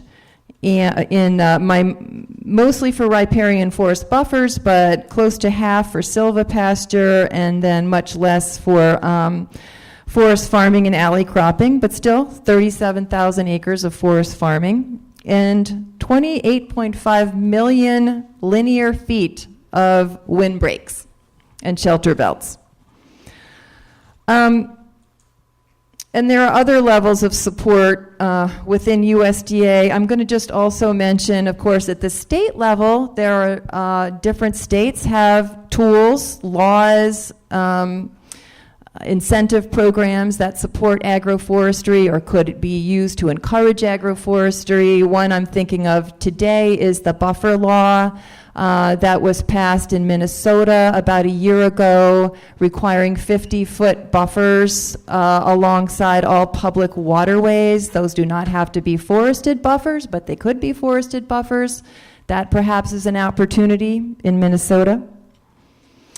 And then we have a lot of support for agroforestry coming from conservation districts who are helping landowners access agroforestry practice supports from USDA and other means, and trying some very creative practices.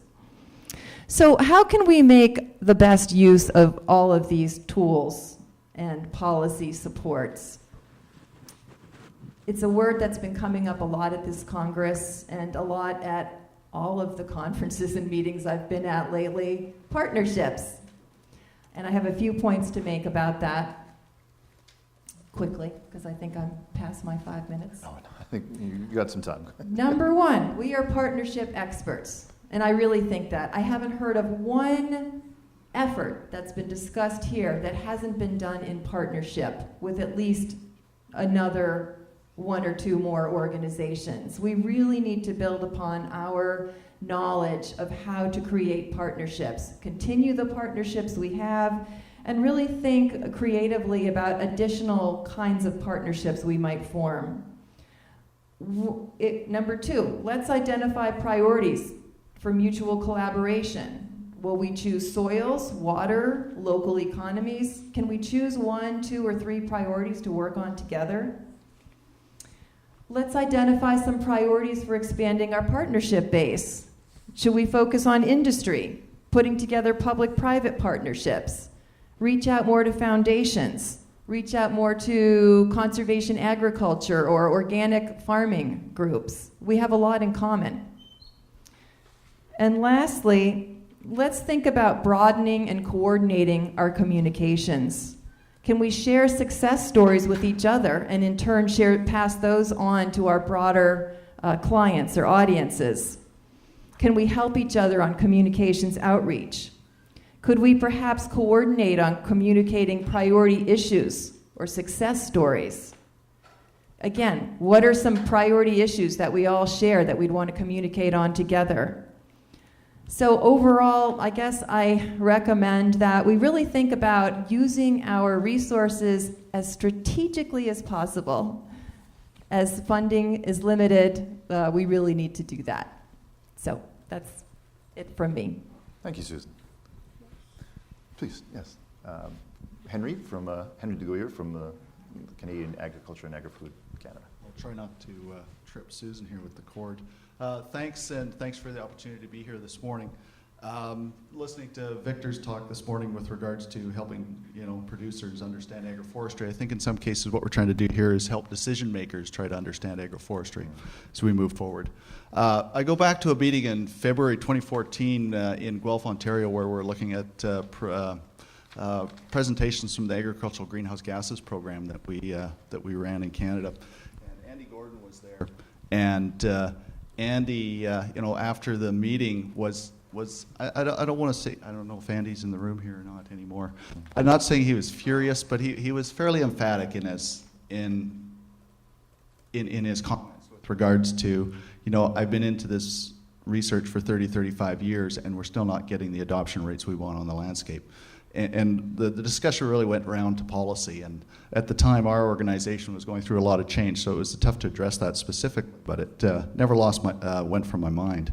Just a little background on Canadian background here for you. We've been involved in agroforestry, maybe not by that name, since about 1901 when we had a prairie shelter program that was started, really to help farmers in the food, fuel, shelter type of thing in settling the western parts of Canada. But agriculture falls within the mandate, or agroforestry falls within the mandate of agriculture. It's not forestry in Canada, it falls under the mandate of agriculture. And the Canadian Forest Service aligns to a different department. So we kind of have a natural split. So there's a constant push and pull around agroforestry and where it fits in forestry or agriculture. Constitutionally, just to make things a little tougher, agriculture is an area of joint jurisdiction in Canada. So it's shared between the federal government and the provincial governments. So both levels of government work within the area of agriculture and have to cooperate together to achieve results. But because of that, you can have various types of programs occurring in different parts of the country based on province. And if you're in the presentation from Alain Olivier a couple days ago, talking about programs in Quebec might not apply to other provinces, even though there's an overarching federal framework or agreement. Generally, the federal government works in areas of research, support programs, market and trade and policy, and the provinces work more on the area of extension. But it's not exclusive. They do share responsibilities across that. Generally, the relationship between the feds and the prov is dealt with under agreements, previously called Ag Policy Framework, where we just finished up Growing Forward 1, we're finishing up Growing Forward 2. These are 5-year agreements, and we're in negotiation for the next policy framework. So maybe it'll be called Growing Forward 3, who knows? But anyways, but generally the federal government funds a little more money than the provinces into these programs, so we do end up with a little bit of federal leverage, if you wish. And some of the programs that come out of these FedProv agreements do deal with business risk management programs, crop insurance, and so on, but others also deal with environmental programs. So there has been support for agroforestry practices through some of these agreements. And as I said, from a policy perspective, it's not just influencing one level of government. We're trying to influence a number of levels of government to achieve our goals. Within agriculture, the agroforestry mandate falls under the Science and Technology branch, which is a research and development branch of Agriculture Canada. Previous to that, just a little bit of history, we belong to agroforestry was under the Ag Environment Services branch, and previous to that, the Prairie Farm Rehabilitation Administration. But as governments do from time to time, they look at budgets and they go through constraints and deficit reduction. And unfortunately, in 2012, the Prairie Shelter Belt program was canceled after 113 years. And subsequently, the Agroforestry Development Center in Indian Head, Saskatchewan, was also put up for tender and divested. And actually, the final sale just went through probably about a month or so ago. So that's created a little bit of a conundrum, a little bit of difficulties for us on that end. But agroforestry research and development does continue, and there's a number of projects going on, and people from Canada here involved with that.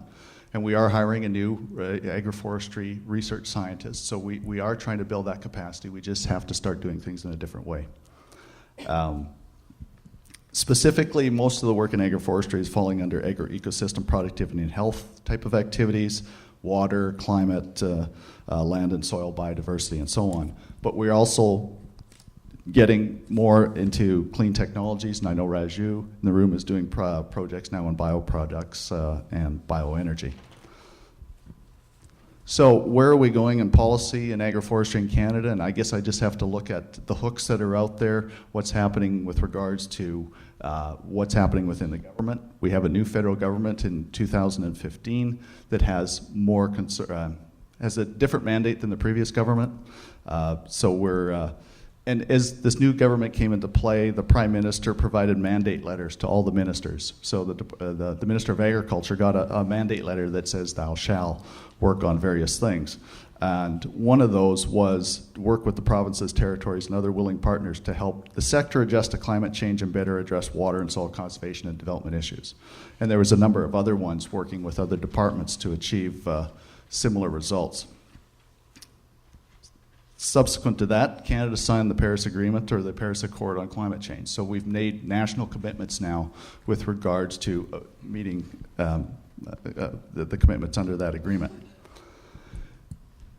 In February or earlier, late 2016 or 2017, the federal government in most provinces, not all provinces, signed a pan-Canadian framework on clean growth and climate change for adaptation and climate resilience.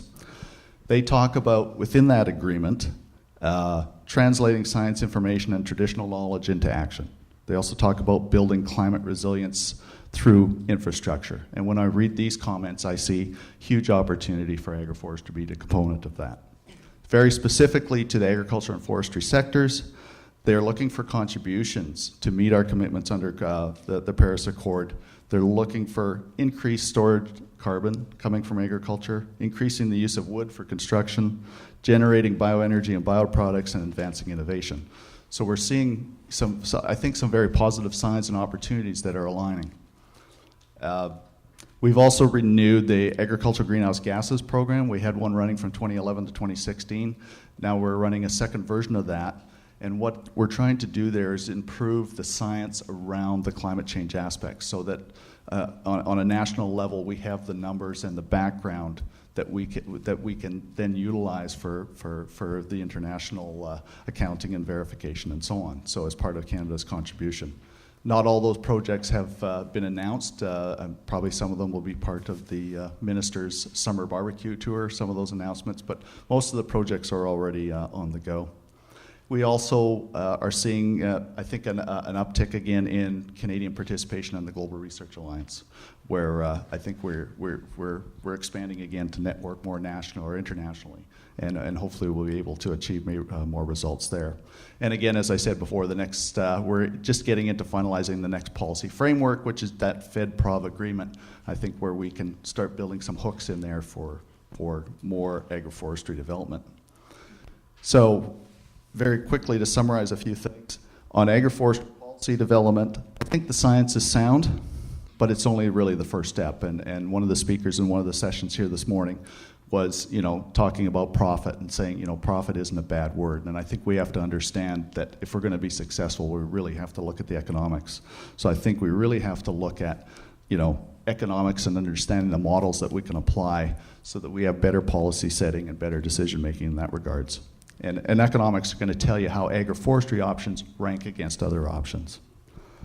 And I think, as Susan said, we really have to align with industry, producers, and other commodity groups. We're a small organization, or we're a small action group or practitioners.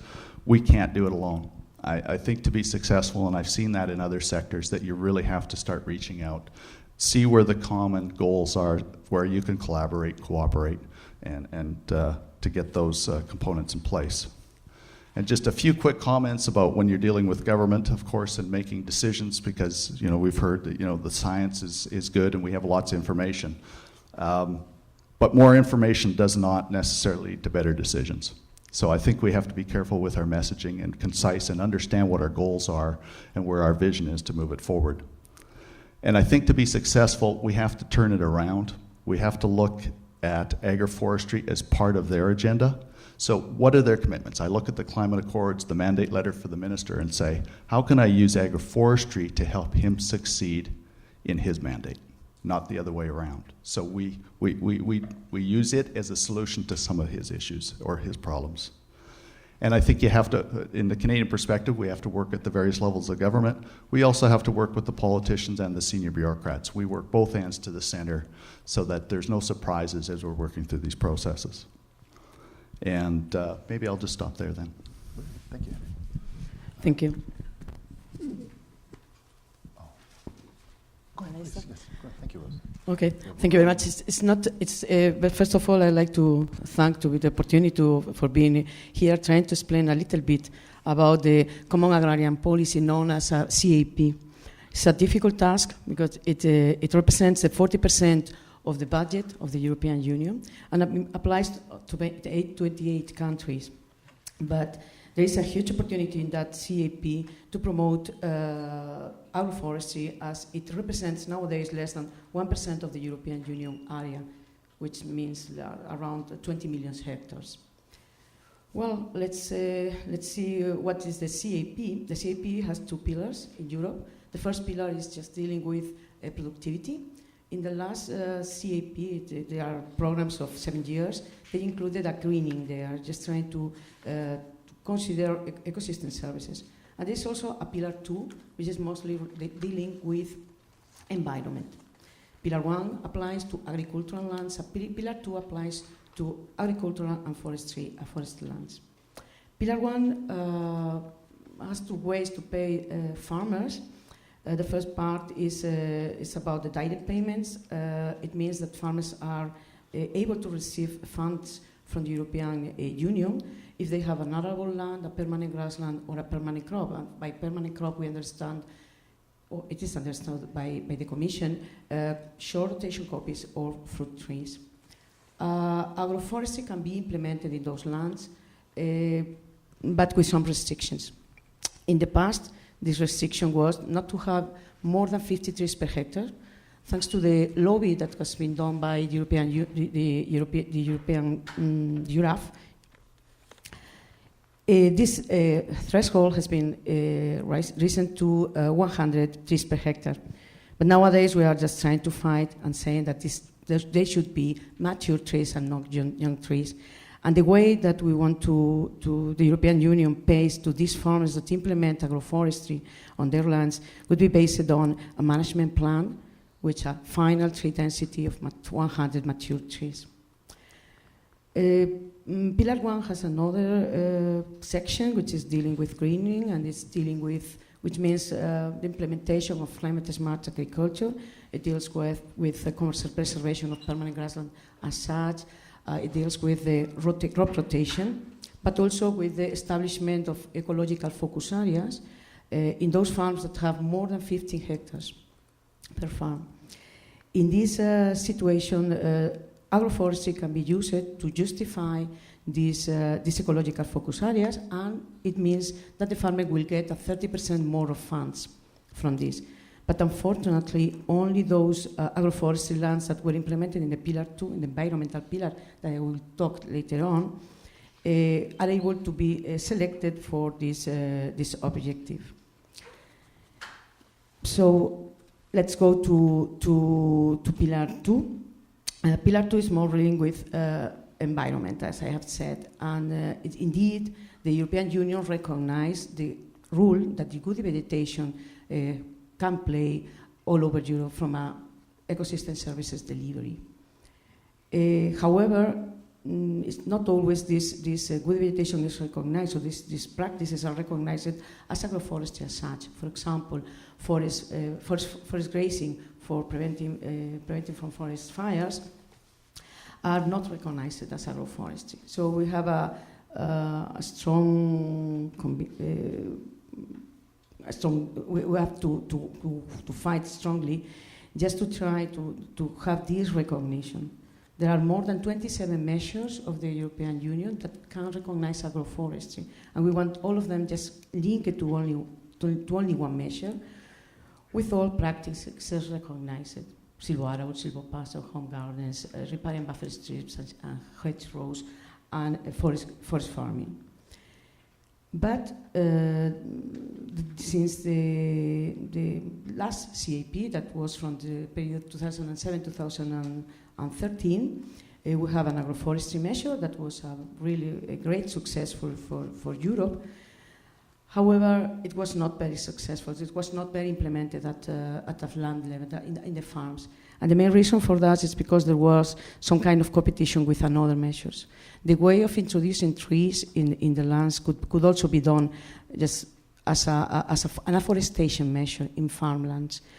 But in the case you put the trees in the farmland, then they get a period of payment for maintenance of 15 years. However, if they choose the option of implementing agroforestry, only establishment has been paid, so there was not that was not fair. So it was not very well established and used across Europe. Only France, with 10,000 hectares of implementation of silvoarable practices, and also Hungary with silvopasture practices, were successful for that measure, but just a small extent. In the current period, this agroforestry measure, and thanks again to the URAF work and lobbying in Brussels, got 5 periods of payments for maintenance. And then it has been adopted by 32 member states, 32 regions, within the whole Europe, 16 of them recognizing the important role that has the good vegetation, both the shrubs and the trees. Well, this is more or less a small summary of this big policy and how it affects to agroforestry. But European Union just do more things for agroforestry, and I am very proud to say that around 10 million euros went to projects, different kinds of projects, in the last 4 years. One project is about knowledge sharing, knowledge exchange. It's the Agri project. It is a long life learning project. Ag Forward, which is mainly dealing with research, but using techniques of participatory approach, as we have said here before, which are very, very important. And the new project that we have is about just innovation. It is placed or will take place in 9 regions across Europe, and we will try to work together with farmers just to get their knowledge, the traditional knowledge they have, but also combine them with the research and produce materials that I hope will be useful all over the world where temperate areas are implemented. EURAF, the European Agroforestry Federation, was honored by the Commission as part of the civil dialogue groups of where any kind of regulation of any kind of land, forestry, agriculture, any kind of policy is discussed. So we are able to try to push agroforestry in those senses, in those fora where, as I have mentioned it before. To me, as far as I have heard in these civil dialogue groups, one of the main opportunities for agroforestry, and Henry has mentioned, is to push the opportunity that agroforestry gives to mitigate and to adaptate climate change following the Paris Agreement and the successive COP that are taking place nowadays. We are now working in the next CAP that will start in 2021, so we will hope to see agroforestry better placed in the next common agrarian policy. EURAF also thinks that we have to work internationally. This is one of the main reasons I am here. But there are another forum, one of them already mentioned by Henry, where EURAF is involved, which is the Global Research Alliance, but also the Global Alliance for Climate Smart Agriculture, linked to the FAO, where discussions about global policies are taking place. For my part, everything's done. Thank you. Oh, thank you, Rosa. Ana, Isabel? Buenos días. Sí, buenos días. Ana's going to speak in Spanish, and there'll be some translation. Good morning. We have a handout that has a summary of her presentation. Sigue nomás, perdón. Bien, bueno, agradezco a Gregory, a John y a AFTA la invitación a este espacio y a los mexicanos que nos acompañan aquí el día de hoy de Chapingo y del gobierno de Jalisco. Yeah. Well, I would like to thank Gregory, John, AFTA, and also the Mexican people who are here today. Bien, bueno, yo quiero comentarles alrededor de 4 preguntas. La primera va a hablar alrededor de qué contexto tiene la agroforestería mexicana. La segunda, qué tipo de política requiere nuestra diversa agroforestería mexicana. ¿Qué es lo que tenemos en realidad en este momento? ¿Y qué políticas públicas nos gustaría? Quiero comentarles que lo que...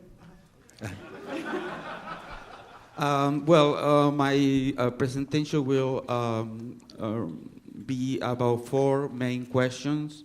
One is the context of the Mexican agroforestry. What type of public policies are needed to promote agroforestry? What we have in terms of public policy, and what we like to have in terms of policies. Bueno, comentarles que hicimos un ejercicio en el marco de la Red de Sistemas Agroforestales de México, para consultar alrededor de la opinión de varias personas que trabajan tanto en gobierno como en la academia y algunos agricultores y campesinos que están participando de esta actividad en agroforestería para los puntos que vamos a presentar. So we made an exercise within the National Agroforestry Network to consult with researchers, practitioners, farmers, and other stakeholders involved in the agroforestry sector. Bueno, vamos a iniciar con el contexto. El 80% del territorio de bosques en México se encuentra bajo una forma de tenencia de la tierra que es tanto comunal como ejidal. In terms of context, 80% of the forest area in Mexico is under a communal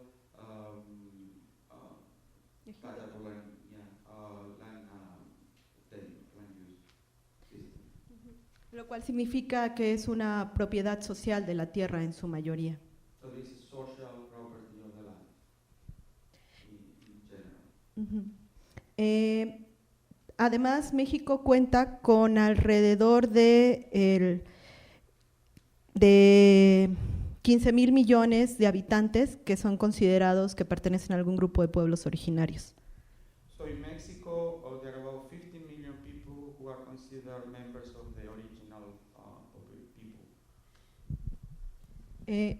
Una expresión de esta relación la podemos encontrar en los sistemas agroforestales que están presentes en todo el país, algunos desde el caso desde tiempos precolombinos. And this is represented by many agroforestry systems, traditional agroforestry systems in Mexico. Some of them are present even before the time of Columbus.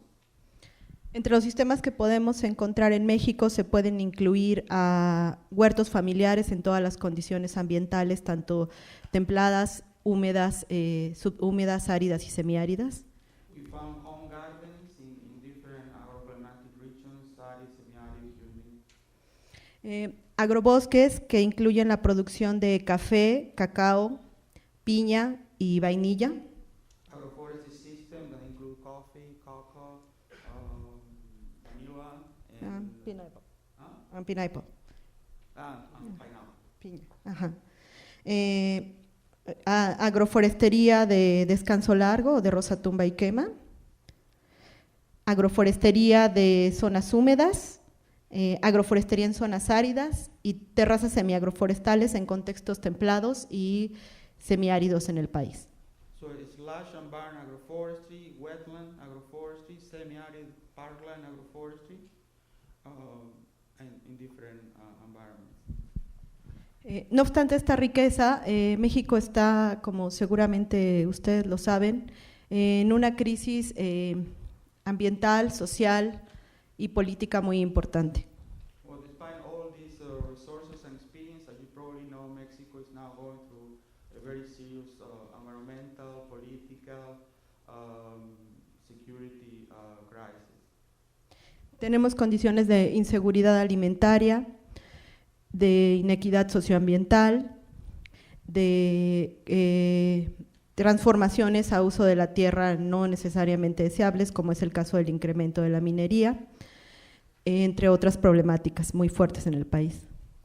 Well, there are many problems in the countries. One is a land use change because of mining, moving to mining operations, then loss of biodiversity, drought, floods, and social inequality, and problems with food security. Entonces es aquí donde la búsqueda de opciones importantes para resolver esos problemas nos ha llevado a varias personas en el país a encontrar en la agroforestería algunas alternativas importantes. So this has caused that a group of people have started to look at agroforestry as a way to solve and to face some of these problems and challenges. Una primera parte tiene que ver también con el propio estado de la investigación en el país, que es interesante plantear que en México se tienen alrededor de más de 1000 publicaciones en relación a los sistemas agroforestales. In terms of research, it's noteworthy that in Mexico more than 1,000 publications on agroforestry have been produced. Y estas publicaciones dan cuenta que la agroforestería en la actualidad en el país se practica en 29 de los 31 estados de México.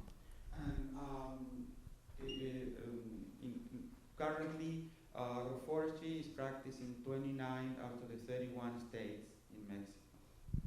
Sin embargo, no contamos con una política pública específica que esté promoviendo, manteniendo o recuperando estas formas de manejo en el país.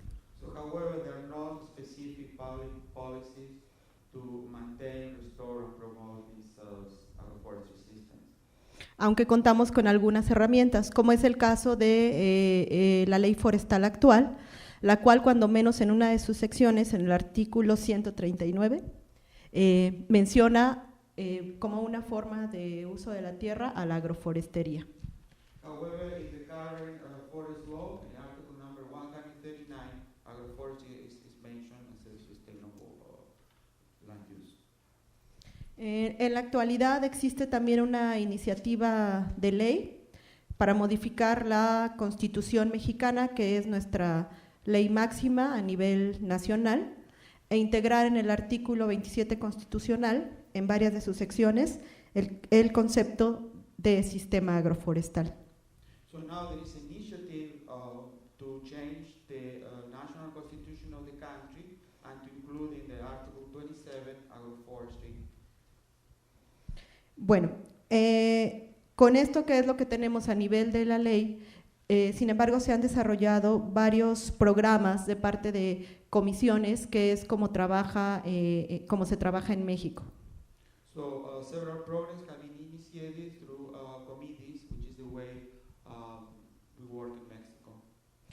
Este es el caso de la comisión de la CONAFOR, la Comisión Nacional Forestal, la cual ha estado apoyando a partir de varios programas el establecimiento de módulos agroforestales, y también a partir del programa de CONAFOR y la estrategia de Red Plus a algunos estados de la República.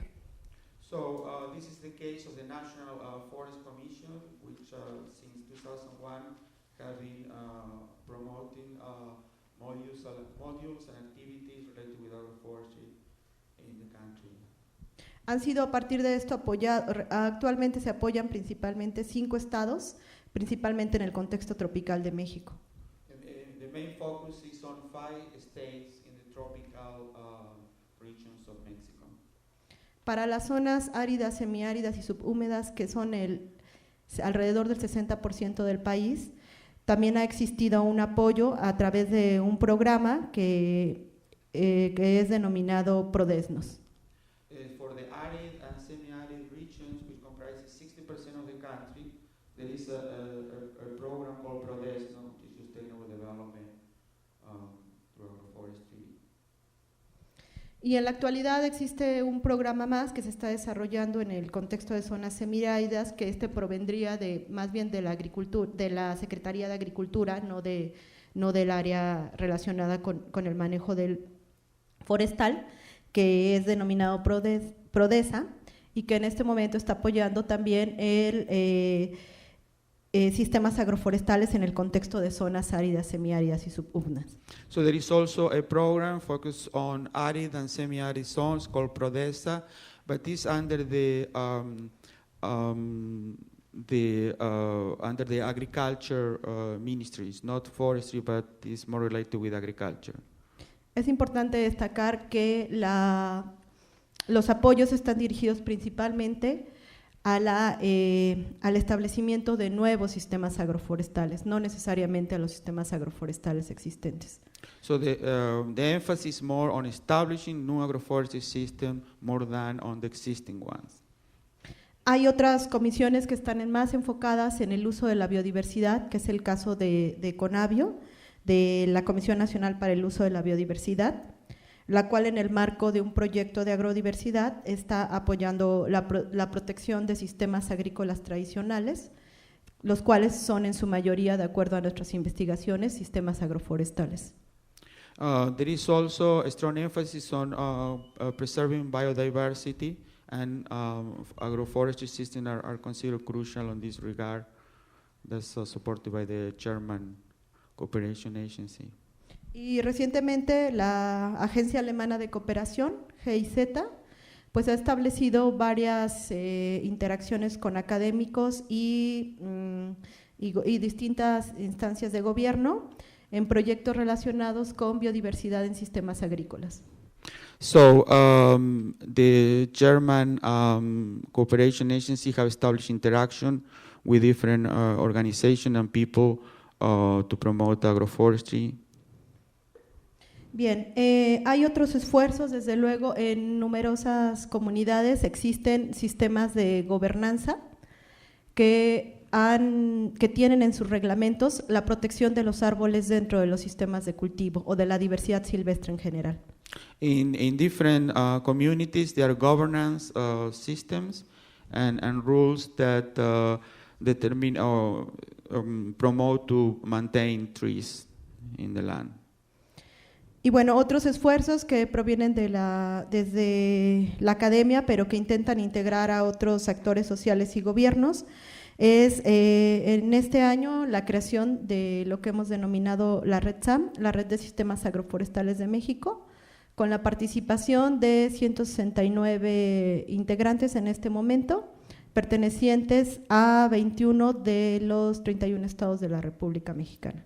So from the academic sector, a national agroforestry network has been established, including work on organization and people from 21 of the 31 states with 169 members. Yeah. Y bueno, el enfoque de esta red está enfocado en cómo la agroforestería permite resolver estos problemas nacionales que ya mencionamos, cómo puede contribuir. So the main goal of the network is to determine how agroforestry can contribute to the problems at the national level she mentioned before.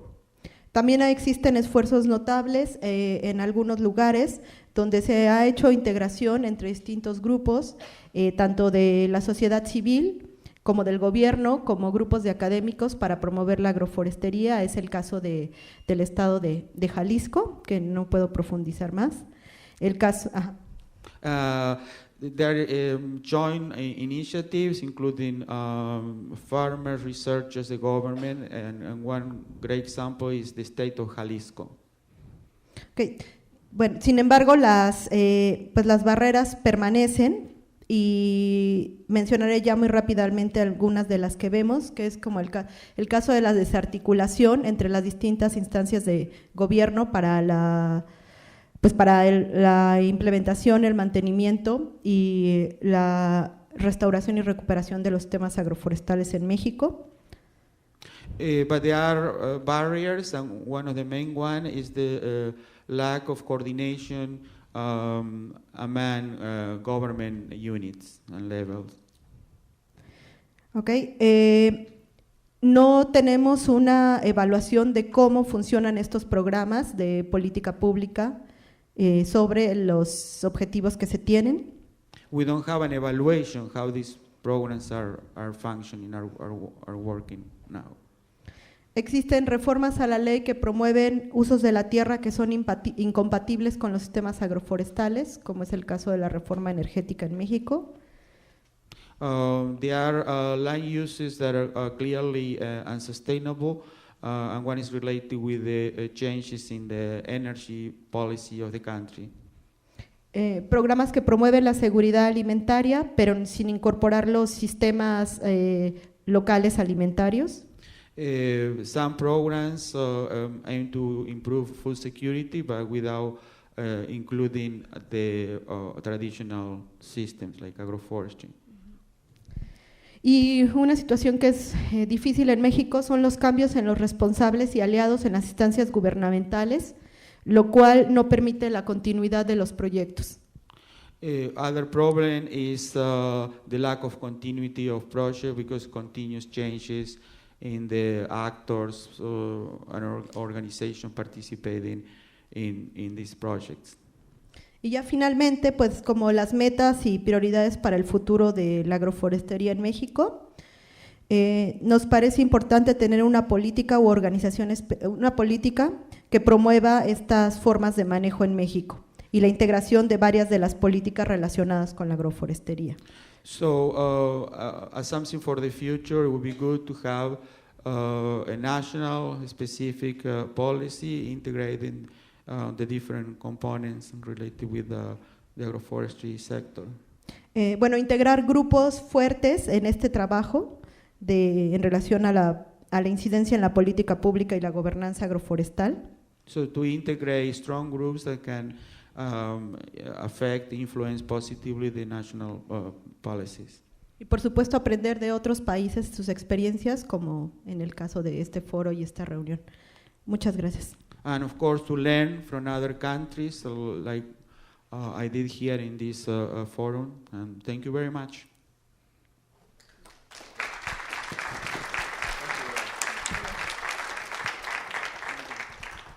Thank you, Isabel. Is my mic on? Thanks, Isabel, and Adrian for the translation. So we've heard from our four panelists. Thank you very much for those summaries of the experiences in the different countries and regions. Let's now shift and let's open up to an open discussion and let's try to think about and learn from what have we learned from the experiences from these different countries and regions. And please, your input, ideas and recommendations for what do we need to do moving forward, both, again, generally the agroforestry community. We have two mics here and here that can circulate, so we might need some help with someone who can volunteer help circulating those mics around. But please, join us in the discussion of where do we need to go moving forward for policy development and again, creating and building that policy environment that's going to help advance agroforestry. So, please, Seki. De Jalisco, Mexico. Good morning.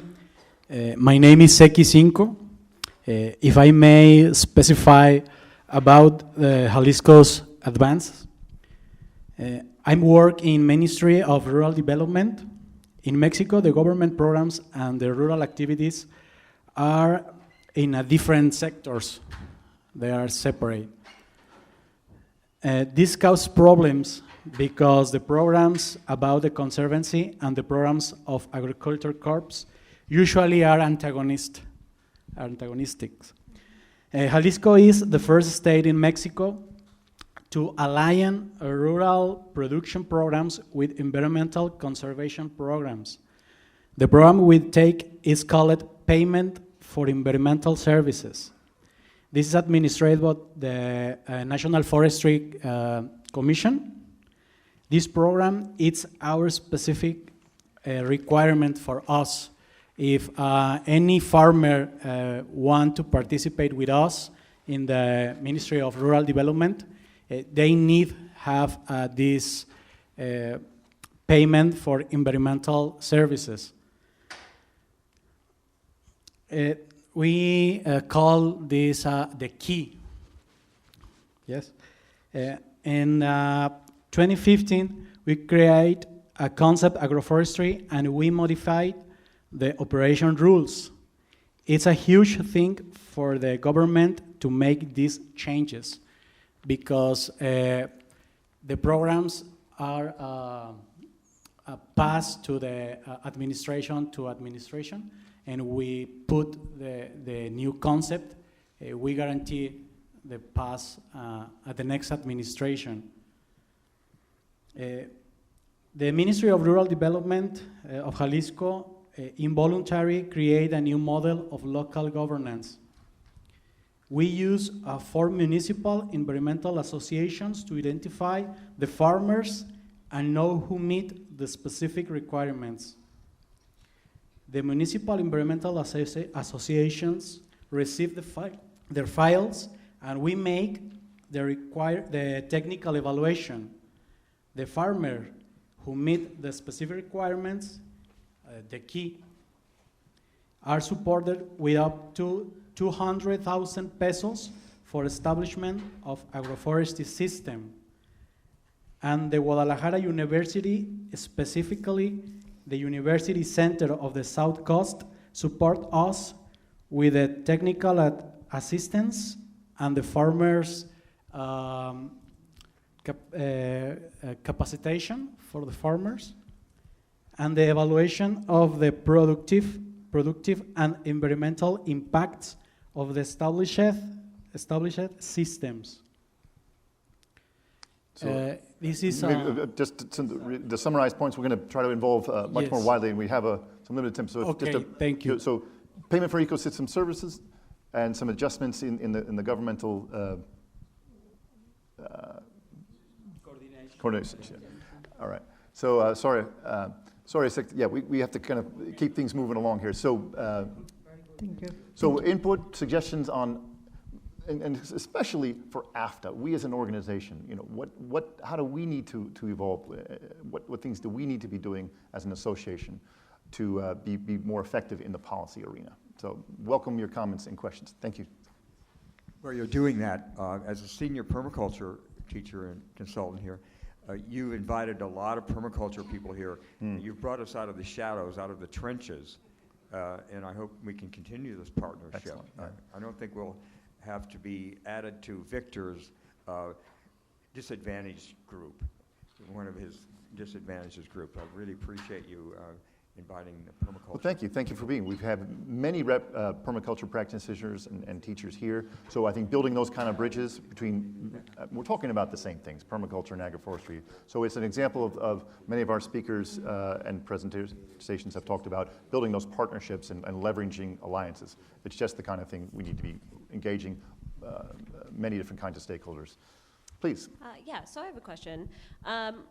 From your experience, what is the best method to contact policymakers about agroforestry issues? Best method to contact policymakers. Any takers on that?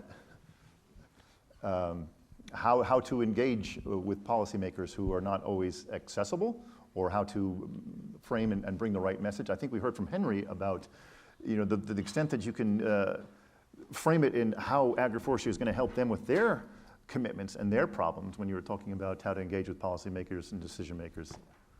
Yeah, it's I think one of the things you have to, is this on? Please, I hope the person at the board, well, it should be on. Please make sure the levels are, thank you. Yeah. Okay. Yeah, it's, I'm not sure of getting this here, but anyways. Okay, yeah, it's on there. Yeah, it's a good question. I guess the first thing I'd say is persistence, and thinking about this, and from my experience in the past here, I'm not a policy person. I'm in the research side of things, but within our framework, if you were to write a letter to the minister or somewhere into the senior bureaucracy, that'll be vetted at that office, and they'll go, oh, agroforestry, and probably within a week or two, it's going to be on my desk, right? I'm going to write you a nice letter saying thank you for your letter. I will look at what you're asking and either comment on it or talk about some sort of action based on that, and thank you again. It'll go back to the minister's office, and they'll decide, okay, does this make any sense, right? When I talked before about going to the bureaucracy and going to the minister's office, I mean, it works both ways. As an outside organization, you're probably going to have far better effect at influencing the political level than the bureaucracy. We're not going to be able to do that. We're separate. But if you do catch the interest of the political level, then it's good to have the bureaucracy or the civil servants informed, right? Because they're going to come to us and say, "What do you think? What can we do here?" And I had a few other notes here, and I'll just throw these in here right now, and they kind of relate. You're coming from a perception that, hey, we got the science, all this stuff is really good. Why can't we just do this? And I've used this in another talk before, where political decision making is made at different levels, right? It's not just the science. they're going to look at it and say, okay, is this technically realistic as to what you're asking for? You know, does it tackle a problem? Is it part of our mandate? The second thing is, it's socially acceptable. We have to sell this to the entire population. So what's the impact? Is it going to impact bigger than your target group? The other thing, of course, it's a political world. Is it politically aligned? Does it accept, you know, can they accept it ideologically to move forward? And then is it implementable? Can you actually, it's a great idea, it's a great, you know, process. And you know, I look here at the NRCS and the resources available, and I go, wow, I wish we had some of that, because you know, we're working on a provincial basis, and we have great partnerships with producer-led organizations, but we don't have that level of support. So when it comes down to a question of time and resources and partner support, does that exist on the ground? I think this is the kind of homework you have to do ahead of time as you're framing your position to the various levels. That'll help you get through, you know, through the various levels of the bureaucracy in government. Thank you. Yeah. Please.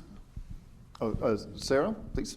I was just wondering, given what Henry's just told us, is if as a society or as an association, we're small fry in the whole scheme of things, but given our relations with Europe through North America and the World Agroforestry Center, perhaps we could make some kind of letter to Department of Agriculture with our international partners, to AID, combined with, say, the tri-societies, the agronomic societies, the ecological society, other interested or like-minded groups, to make some kind of statement about land use, land management, and climate, given that there's a new document coming out for USDA, just using some kind of clout, addressing it to the politically relevant organizations to say that there is some scientific backing, you know, and coalition kind of approach with other societies. Right, so some kind of coordinated or communication, a letter or other communication, but in partnerships with major international partners, but also some of the larger societies who have a bit more clout. Again, another example of making alliances and leveraging some of those alliances and partnerships. Proposing solutions around climate. And proposing solutions around climate. Thank you. Richard has a question. Please, Richard Strait. Yep. Thank you very much, and I appreciate the effort you all took.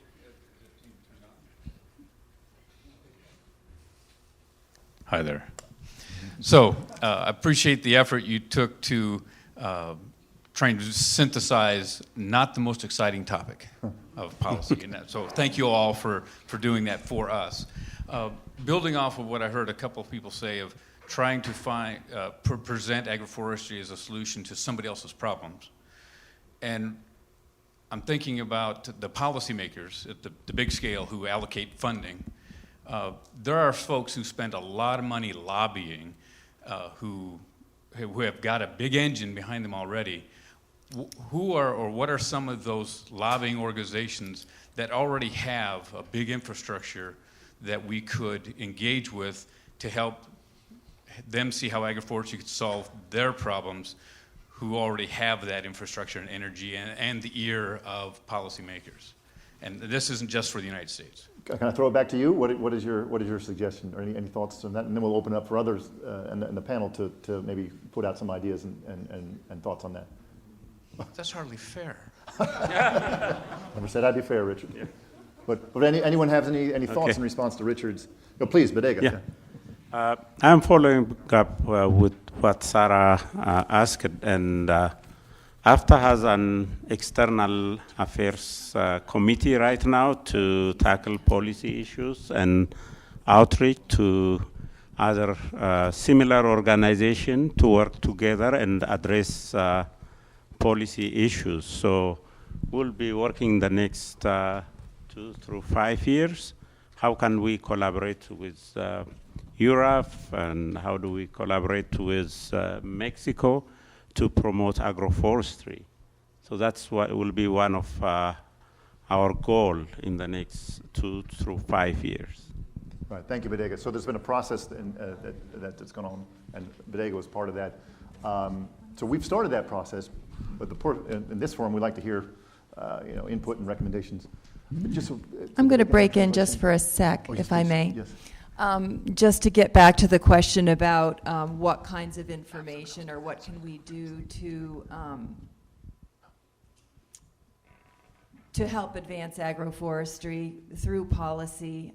Something that I've found effective in a previous job is, and I think we could do more of with agroforestry, is providing data, statistics, information in a very easily digestible form that clearly points to an issue and the need to address it through whatever information we have. I don't know if that helps. Yeah. Please, and Russell. I also want to just Go ahead. quickly mention that something that Henry thought we might want to bring up is that we do have a very strong partnership with the National Agroforestry Center and others in agroforestry and Canada, and have worked on some mutual projects together, and that has helped advance agroforestry in both our countries. In a lot of cases, again, communications from the USDA NAC holds a lot more water with senior bureaucracy, senior management, with regards to, experts have to come from more than 40 miles away, right? So that's why their word means a lot more than ours do in a lot of cases. So we've been able to leverage the memorandum of understanding that we had with the USDA to achieve a lot of goals, and I'm looking forward to doing similar types of things through the global, through a global agroforestry network, if you wish, through the Global Research Alliance. I think there's opportunities there. Thank you, Henry. Rosa, I think you have. Thank you. I just like to share some of my thoughts regarding payment for ecosystem services. This is something that is considered also at the European level, but they call it payment for results. And the innovative part of that is that they join several different farms. They made a joint program, and if they get some ecosystem services done, good results, they get paid. I think it's a good idea where agroforestry can fit. Europe, before being in the civil dialogue groups and the European Network for Rural Development, did a job just to connect with people from Brussels. That was not easy. We just knocked a lot of doors. Some of them were less useful, but some of them were extraordinarily useful, and show us the channels that should be used to spread our thoughts and spread agroforestry across Europe. Europe, because they are involved in these civil dialogue groups, are already in contact with different type of big organizations that are based on Europe, but also belongs to a big organization. For example, Agroecology, BirdLife, Copa-Cogeca, which is the biggest organization with thousands of farmers involved on that, just hearing about agroforestry, and I think that is important.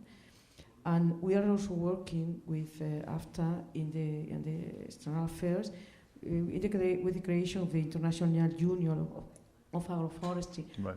Yeah, and it's supposed that it would be launched in the next World Agroforestry Conference, as has been said in. So there is a process. Sorry. There is a process underway to create an international union of agroforestry. Hopefully you hear more of that. But I just wanted to point out what you mentioned. 5 or 6 years ago, when URAF started, you were an informal group of researchers. Several years later, it's a very effective organization with funding and a seat at the table in Brussels. In fact, funded by the European Commission to be there in the civilian dialogues and contributing to the policy process. So that's a knocking door. Yeah. So some hard work on some of their parts. Please, do we have a yes? Am I on? Please raise your hands in advance so that the mic can get you. And yes, please go ahead. Yes, I Susan am. Hale. Okay. I wonder whether we as AFTA have a self-perception problem. Because I just want to echo something that Eric said in his keynote was we have a solution to the world's biggest problem. And I feel like we need to start seeing ourselves in that role because it's the truth. So, I just feel like if we gear everything towards climate, that we have a solution for the climate problem, that would really give us a foot in the door in seeing ourselves in that light. Thank you. And so, any thoughts based on Suzanne's comments? Okay, how do we be more effective in getting that message out and getting agroforestry on those agendas? Yes, Adolfo, is the mic on? Yes, go ahead. Is it on? Should be always on. Please leave that mic always on. Yeah. Can you hear me? Yeah. Doesn't seem to be. Please, the circulating mic should be always on. Is it the switch? Yeah, please make this It was not on. always on. Yes, thank you. Okay, I think I can answer partly to that. And I'm from Italy. I'm part of Europe, and I might integrate a little bit of the things that Rosa said. So in Europe, the agricultural policy comes mainly from Brussels, and then the different government pick up a subset of whatever they choose. Some things they have to do, some things they don't. But that's how it works. So Brussels is where you need to knock at those doors. And the interesting thing is that Brussels likes us to help, to do whatever they want to do. And as Henry, I think, mentioned before, that's exactly the way to go. They have their own agenda. They want to do something. They have the voters who voted because they wanted to carry out an agenda. You have to go there and say, I can help you with your agenda, because your goal is environmental sustainability. Your goal is sustainable development. This is how I can help you with doing that. And then after you explain for an hour what your thing is, what they want is a very, very simple thing, like change Article X on policy Y, on eliminate this word. An example, agroforestry was associated as an extensive agricultural system. We went there and said, you need to erase extensive. Agroforestry can be do intensive or extensive. You just need to erase the word.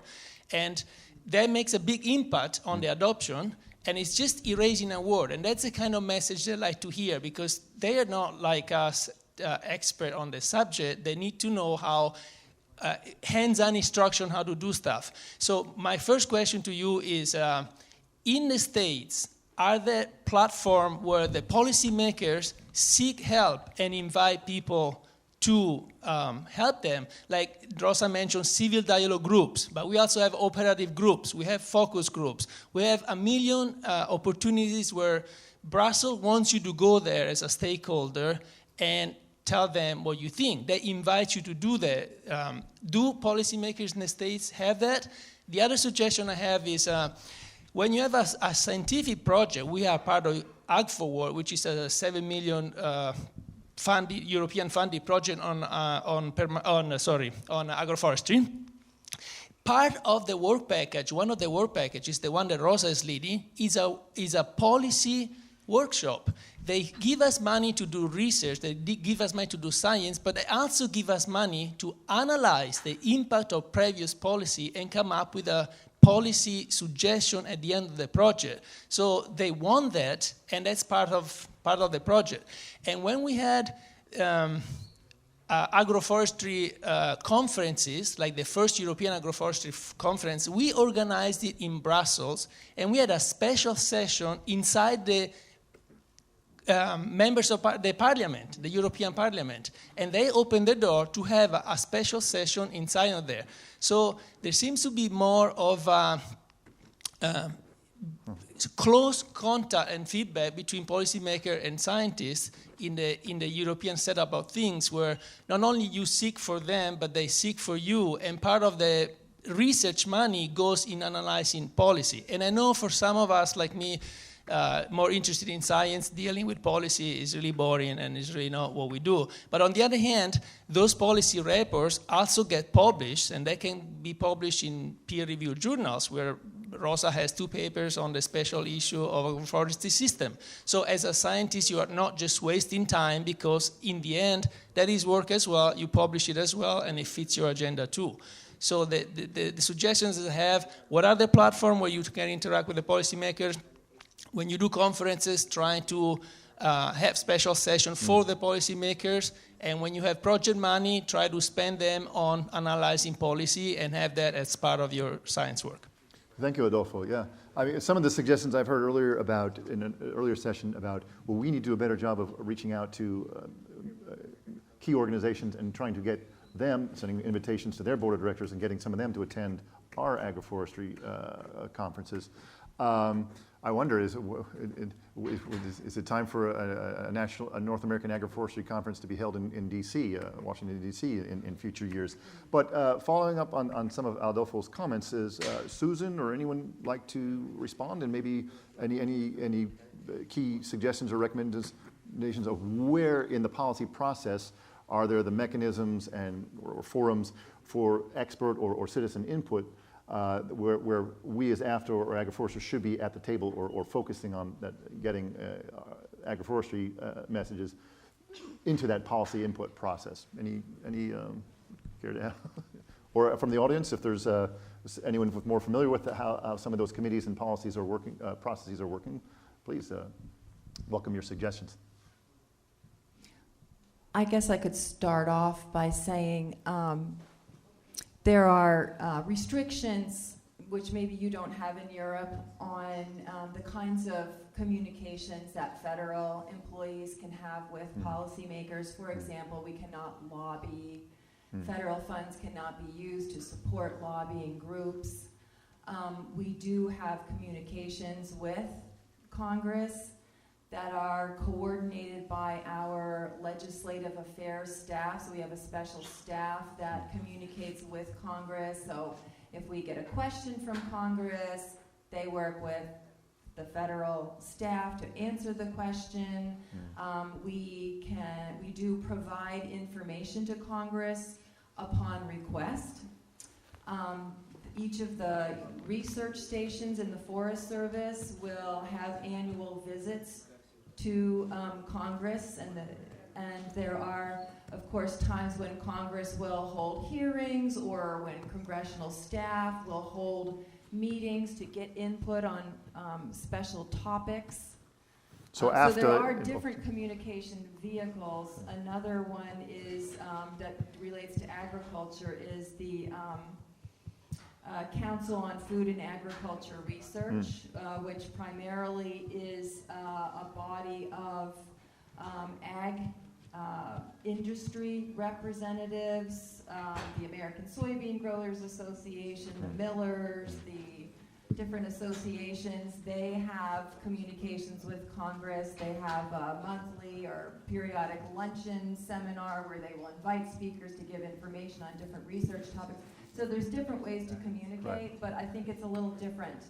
And of course, there are universities or Forest Service people that, researchers or staffers that do write policy papers.